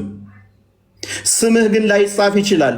እነኚህ አካላት ሰባው እንዲፈውሱ ስልጣን ሰጥቷቸው አጋንንት ተገዛልን ብለው ሲቦርቁ ሲፈነጥ እንደ ጮቤ ሲዘሉ ኖ ይህ አይደለም ዋናው የሚያስደስታችሁ። በዘላለማዊ ስማችሁ መጻፉ ነው መደሰት ያለባችሁ እንጂ አጋንንት ስለተገዛላችሁ አይደለም። አጋንንት እንዲገዛላቸው ከተሰጠው አንዱ ይሁዳ ነበረ። ስለዚህ ጌታ ሆይ የሚለኝ ሁሉ የአብን ፍቃድ ሳያደርግ አይድንም። የአብ ፍቃድ ደግሞ ምንድን ነው? ወልድን አይቶ ልጁ የዘላለም ሕይወት እንደሚሰጥ እኔም የመጨረሻው ቀን እንደማስነሳው ማመን ነው። ይህን ካላመንክ በክርስቶስ ስም ብለህ አጋንንት ልታወጣ ትችላለህ። ነገር ግን ሶሪ ሰዓትም ሄደብኝ። ውሃ በጣም እየጠማኝ ነው። ጾም ሰዓት እያለፈ ነው። ክርስቲያን ዝጋው። ነገ ቅዳሜ ነው። አክቹዋሊ ውሃ መጠጣት ትችላለህ። እፎይ ያው እናመሰግናለን። ደከመህ ውሃ ጠጣ። ግን እኛ ሙስሊሞች አጋንንት እናወጣለን። አሁን ቅድም መስልምና ይመታል ስላልክ እኛ ሙስሊሞች በኢየሱስ ስም አጋንንት እናወጣለን። አውጪውን እስኪ ንገረን፣ የትኛው አካል ነው? አመሰግናለሁ። ኦኬ አንተ በክርስቶስ ስም ታምናለህ አጋንንት እንደሚያስወጣ? ስሙ አጋንንት እንደሚያስወጣ ካመንክ ክርስቶስ ጌታ ነው። ሎክ ስሙ አጋንንት ያስወጣል ብለህ ታምናለህ? አዳምጠኝ። እንደ ሀሳብ እስልምናንን እንደፈለክ ስትረግጠው እኛም እንቀበል። በቃ አትቀበለውም። እንደፈለክ እያደረክ በራስህ ሀሳብ እንደፈለክ ታወራለህ። ምን ብያጠፋው? ጥያቄ ነው የጠየቅኩህ። እስልምና አትቀበል ሰው ጥያቄ ነው የምጠይቀው። በቃ እንደ ማንኛውም ኖርማል ጥያቄ እየጠየቅኩህ ነው። ስለዚህ እኔን እንዲህ ነው አትበለኝ። አንተ አሁን የጠየቀኝ ጥያቄ ትቀበላለህ? አሁን እኛ ሙስሊሞች አንቀበልም። ኢየሱስን አጋንንት እናውጣለን ምናምን ብለን አንቀበልም። የትኛው አካል ነው ጥያቄ? በቃ በግልጽ ንገረኝ። በአባቶቻችሁም እናንተ አመፀኞች ብሏል አይደለ? የትኛው አካል ነው በስሙ አጋንንት የሚያወጣው? በስሙ ታምር የሚያደርገው የትኛው አካል ነው? የትኛው? ጴንጤ ነው? ካቶሊክ ነው? ግልጽ አድርገው። እሺ ሜት አድርገው። አንድ የሚት አድርገው። የትኛው አካል ነው በስሙ በሐሰት አጋንንት የሚያወጣው? ይኸውን ግለሰቦች ላይ መሰረት ያደረገ ይሆናል ማለት ነው። ይህንም ያወጡ በአጋንንት ስም አይምን በክርስቶስ ስም አጋንንትም ያወጡ የሉም ወይ? በጣም ብዙ አሉ። በክርስቶስ ስም የተለያየ ዶግማ ውስጥ ሆነው ያም በክርስቶስ ስም አጋንንትን አወጣው ይላል፣ ያም ይላል ሐሰተኛ ነቢያት እንደሚሆኑ እኛ ምንም ጥርጥር የለብንም። ምንም ጥርጥር የለውም። የክርስቶስ ያዘዘውን አስተምሮ የጣሱ ፍቃዱን ያብን ያላደረጉ እንዲሁ ጌታዊ ጌታዊ እያሉ ነገር ግን ክርስቶስ ስሙ አጋንንት እንደሚያወጣ የሚያምኑ ፍቃዱን ግን ማያምኑ ወይንም ደግሞ ያ ፍቃድ ምን እንደሆነ የአባቱን ፍቃድ የማያደርጉ የአባቱ ፍቃድ ማቴዎስ ወንጌል ምዕራፍ 3 ቁጥር 17 አንዴ ክፈተው። ቁጥር ዮሐንስ ወንጌል ምዕራፍ 6 ላይ እንደተመለከትነው ቁጥር 40 ላይ በልጅ ማመን እንደሆነ ነግሮናል። አባቱ ደግሞ ምን ብሎ ነግሮናል? እነሆ ድምፅ ከሰማያት መጥቶ በእርሱ ደስ የሚለኝ የምወደው ልጄ ይህ ነው ብሎ ነግሮናል። በእርሱ ደስ እንደሚለው ነገረን። በሱ ደስ የሚለው ልጅ ማቴዎስ ወንጌል ምዕራፍ 17 ቁጥር 5 አካባቢ ክፈተው። ልጁ ደስ የሚለው ከሆነ ልጁ ደግሞ የአባቴ ፍቃድ እኔ በእርሱ የእሱ ልጅ እንደሆንኩኝ እናንተም ደግሞ እንድታምኑ መሆኑን ከነገረን እንደዚህ ይላል። እርሱም ገና ሲናገር እነሆ ብሩህ ደመና ጋረዳቸው፣ እነሆም ከደመናው በእርሱ ደስ የሚለኝ የምወደው ልጄ ይህ ነው፣ እርሱን ስሙት የሚል ድምፅ መጣ። ስለዚህ አብ ስለ ልጁ እንዲህ ይመሰክራል፣ ልጁ ደግሞ ስለ አባቱ እንደዛ ይመሰክራል። እንደዛ ከሆነ በደንብ አስተውል። ስለዚህ አንዱ ለአንዱ ከመመሰከረ ወደ አባቱ ሲልክ ልጁ አባቱ ደግሞ ወደ ልጁ ይመልስሃል። ፍቃዱን ማድረግ አለብህ፣ አስተምሮቱን ማድረግ አለብህ። ስሙን ብቻ ይዘህ ትድናለህ ማለት አይደለም። ነገር ግን እነኛ አካላት አንድም እነኛ አካላት ስሙ እንደሚያድን አምነው ታጋንንት ይድናሉ።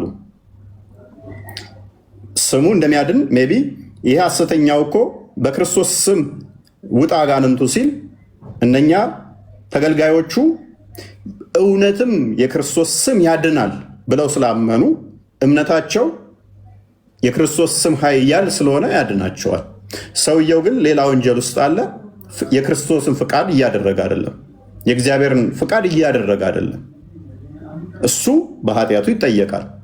እነኛ ግን በክርስቶስ ስም ምክንያት ይድናሉ፣ ስሙ ኃይል ስላለው። ከዛ አንጻር ነው። ቢ ሌሎቻችሁ የምጨምሩለት ካለ ቀጥሉ። ረጅም ሰዓት አወራው መሰለኝ። ቶፒካችንን ትንሽ ሽፍት አድርገናል። ዛሬ ብዙ ጥያቄ ያበዛችሁ። ዛሬ ያጠያቁት ጥያቄ ለሙስሊሙም የሚጠቅም ጥያቄ ነው የነገራችሁን። ደስ ይላል።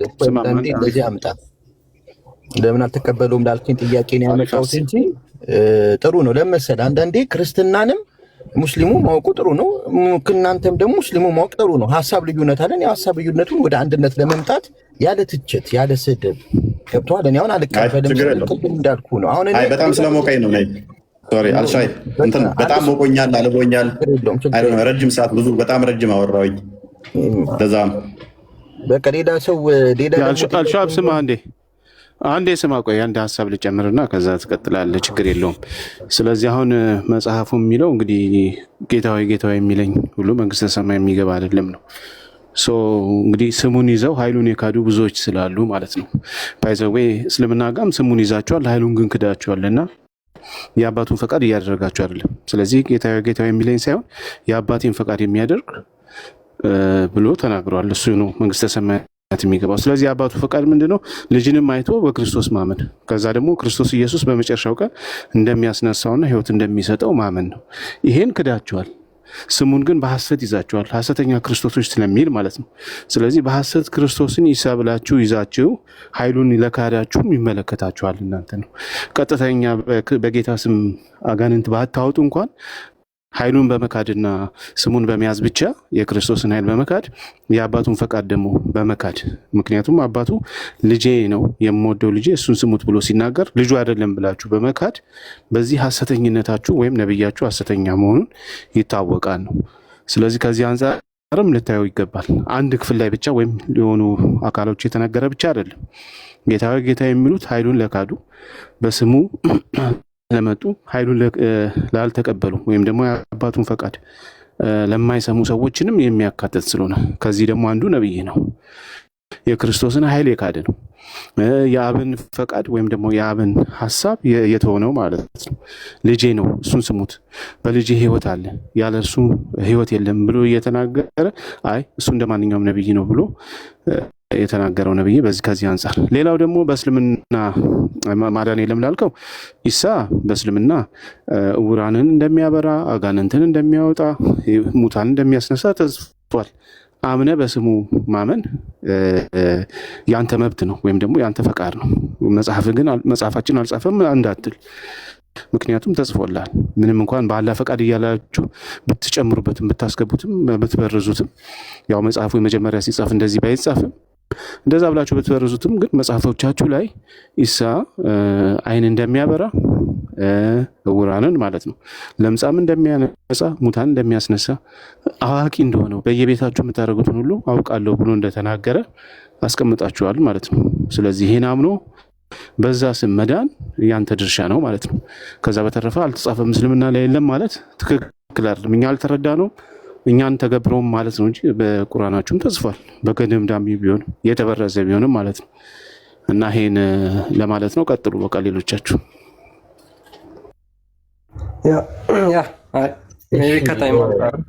ክርስቲያን አንዴ ቢኒያም ተሳስተሃል። እኔ በመጀመሪያ እንደ እስልምና አስተምሮ ቅድም ብዬዋለሁ ለእፎይ የሀሳብ ልዩነት አለ። ያን ሀሳብ ልዩነት ግን ወደ አንድነት ማምጣት ይቻላል።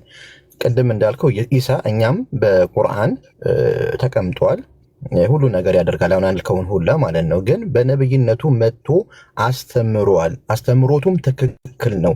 ለነበሩ ኡመቶች ወይ ለነበሩ ህዝቦቹ አስተምሯል። ከዛ ባለፈ ግን ተሰቀለ የሚለው ነገር አናምንበትም። አሁን ቅድም የመጣው ርዕስ ነው። ግን እሱ ቅድምናል በአጋንንት በኢየሱስ አጋንንት ይወጣል ሲለን አንደኛ ሙስሊሞች ቅድም እንዳልከው ረሱል ሰለላሁ ዐለይሂ ወሰለም ኢሳንን በ126 ጊዜ ምናምን ያው ያውቃል ተገልጿሉ። ረሱል ሰለላሁ ዐለይሂ ወሰለም በቁርአን 4 ነው የተገለጹት። በነገራችን ላይ ቁርአን ላይ 4 ነው፣ ከዛ ውጪ የሉም። ግን ትልቁ ፖይንት ምንድነው? በጣም ከሱ በላይ ተገልጿል። ቆይ አንዴ በሰማይ ያለው የአባቴ ፍቃድ ካለ ፍቃዱን ተቀብለናል። አሁን እኛ ሙስሊሞች በተግባር ፍቃዱን ተቀበሉ። እንደው የሀሳብ ልዩነት አለ። የአማርኛ ያው የቁርአኑን አንተን ሀሳብ አለ ተቀብለን የአባቱ ፍቃድ ምንድነው? ጊዜ የአባቱ ፍቃድ ምንድነው? ትእዛዝን መቀበል፣ ትእዛዝን ማክበር። የአባቴ ፍቃድ ምንድነው? ቆይ የአባቴ ፍቃድ ብለሽ መጽሐፉ የሚለው ብቻ እንበል። የአባቴ ፍቃድ ምንድን ነው አለ? የአባቴ ፍቃድ ዮሐንስ ወንጌል ምዕራፍ 6 አባት እንዳለው ተቀብሎ ነው። ግን ቆይ አንዴ ክርስትና አሁን እኛ የምናወራው እንደ ክርስትና ነው። እኔ ማወራቸው አሻይ መጽሐፉ የሚለው ብቻ ነው። የአባቴ ፍቃድ ምንድን ነው የሚለውን ብናይ አይሻልም? በሰማይ ያለው የአባቴን ፍቃድ ማለት በሰማይ ያለው የአባቴን ፍቃድ የሚያደርግ እንጂ ዮሐንስ ወንጌል ምዕራፍ 6:40 ነው የክፈተው። ቆይ እሺ አንብበው ይሄን ክፍል። የአባቱ ፍቃድ ምን እንደሆነ እሱ ግን አይደለም እኮ አሁን አንተ ቅድም አጋነን ስላልክ ነው እንጂ እርሳችን አይደለም። ወደ እርሱ ችግር የለውም። እሺ እመጣለሁ። በቃ እንደዛ ከፈለከኝም ችግር የለውም። ኤኒዌይስ አንብበው እስኪ የአባቱ ፍቃድ ምን እንደሆነ። የትኛው ላንብብ? ያው የተከፈተው ትንሽ ዝቅ ከፍ አድርጓ። ከመጀመሪያ ጀምሮ ልናንብበው። አውዱን ጠብቀን ዝቅ አድርግለት። አዎ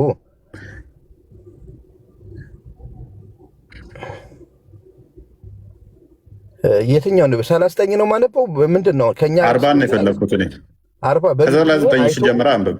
ኦኬ ከእርሳችን ጋር ይገናኛል።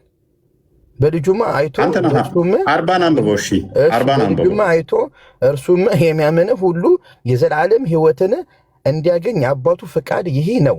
እኔም ይላል በመጨረሻም ቀን የአባቱ ሳይሆን ይሄ ነው የአባቱ ሳይሆን የአባቱ ፍቃድ ሳይሆን የአባቴ ያው የአባቴ። እሺ ያው ስለዚህ የአባቱ ፍቃድ ምንድን ነው? ትእዛዝ ነዋ። ፕሊስ ልጅን አይቶ የዘላለም ሕይወት በደንብ አስተውል።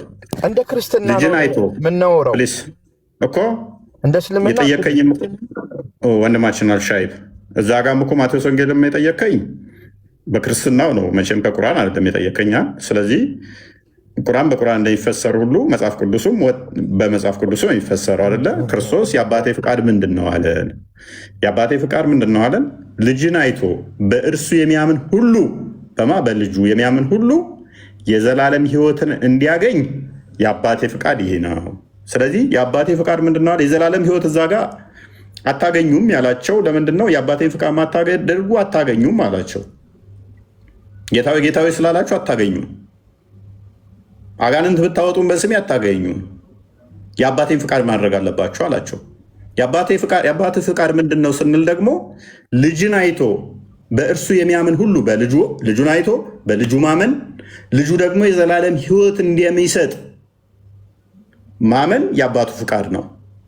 ሺህ ጊዜ ጌታዊ ጌታዊ ብትለው እሱ የአብ ልጅ መሆኑን ካላመንክ፣ እንደገና ደግሞ የዘላለም ሕይወት እንደሚሰጥህ ካላመንክ ጌታዊ ጌታዊ አጋንንት አውጥቻለሁ እኮ በስምህ ብትለው አድንም እያለህ ነው።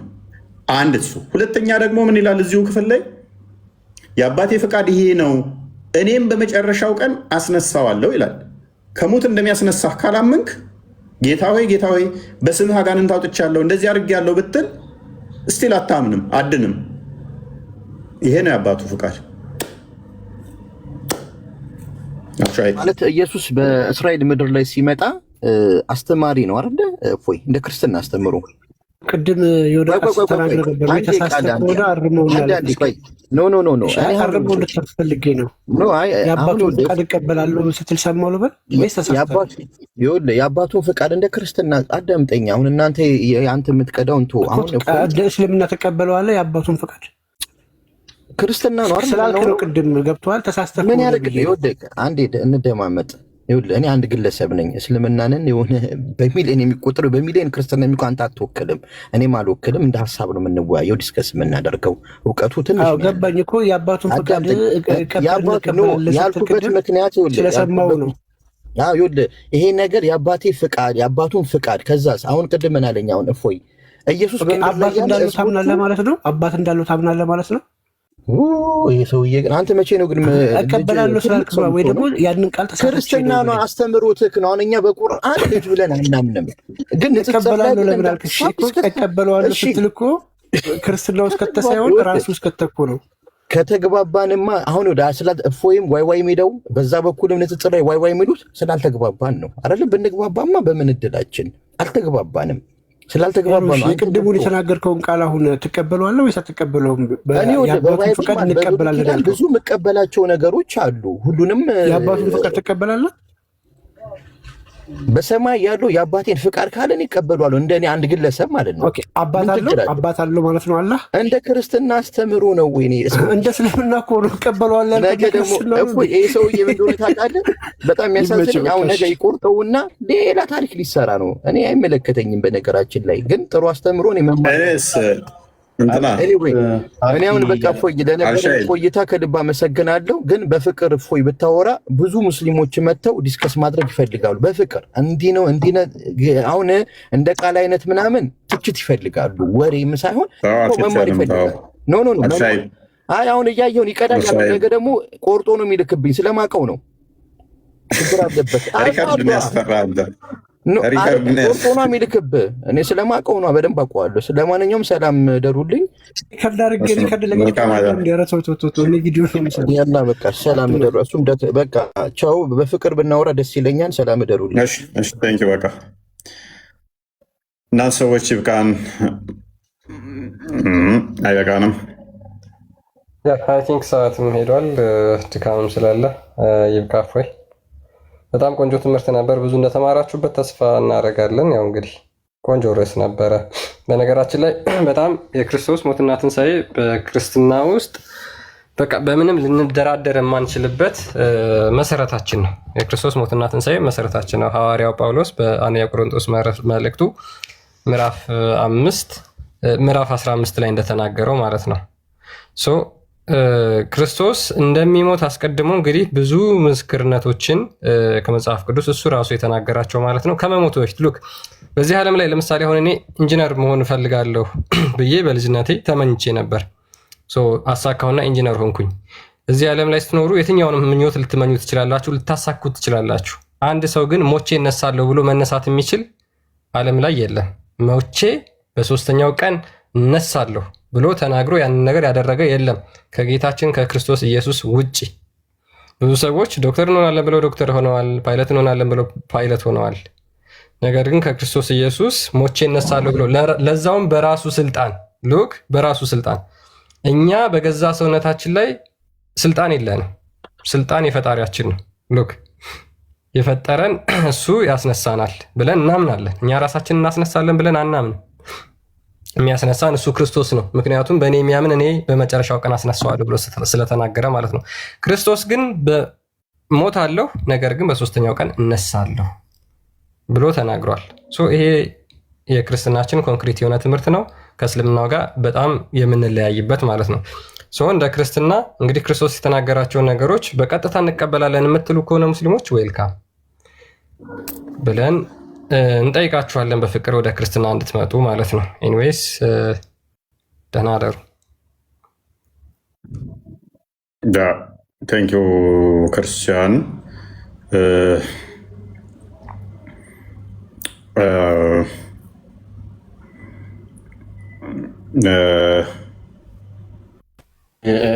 ውረዱ ነው። ደህና ደር አረዲ ፋይናል የሚናገረው ነገር ካለ ሙባረክ ሰላም ናችሁ? ቆይ ፕሮፋይል ቀይር አላልኩም ነበር አንተ ክርስቲያን ነኝ ብላኝ? አዎ ምንድነው እሱ? ያው ጥያቄ ለመጠየቅ ነበር። ብዙ እዚሁ ላይቭ ላይ የሚጠየቁ ጥያቄዎች አሉና እነሱን ለመጠየቅ ነበር። ፕሮፋይል ቀይር ብዬ ነበር አልነበረም? በሜን አካውንት ገባለሁ በቃ ከዚህ በኋላ ያ በፕሮፋይል ሳትመጣ እናስተናገድም። ኦኬ እሺ። ምክንያቱም ሙስሊሞችን በሙስሊሞች ስሞች በራሳቸው ነው የምንሞግተው፣ በራሳቸው ነው እንትን የምንለው። ክርስቲያኑና የሙስሊም ስም ይዘህ አንፈቅድም። የእኛም ልጆች እንደዛ እንድታደርጉ አንፈቅድም። አይቻልም። ኦኬ አርዲና ክርስቲያን አርዲና ቃል ሰላም በሉን እና ጨርሱ።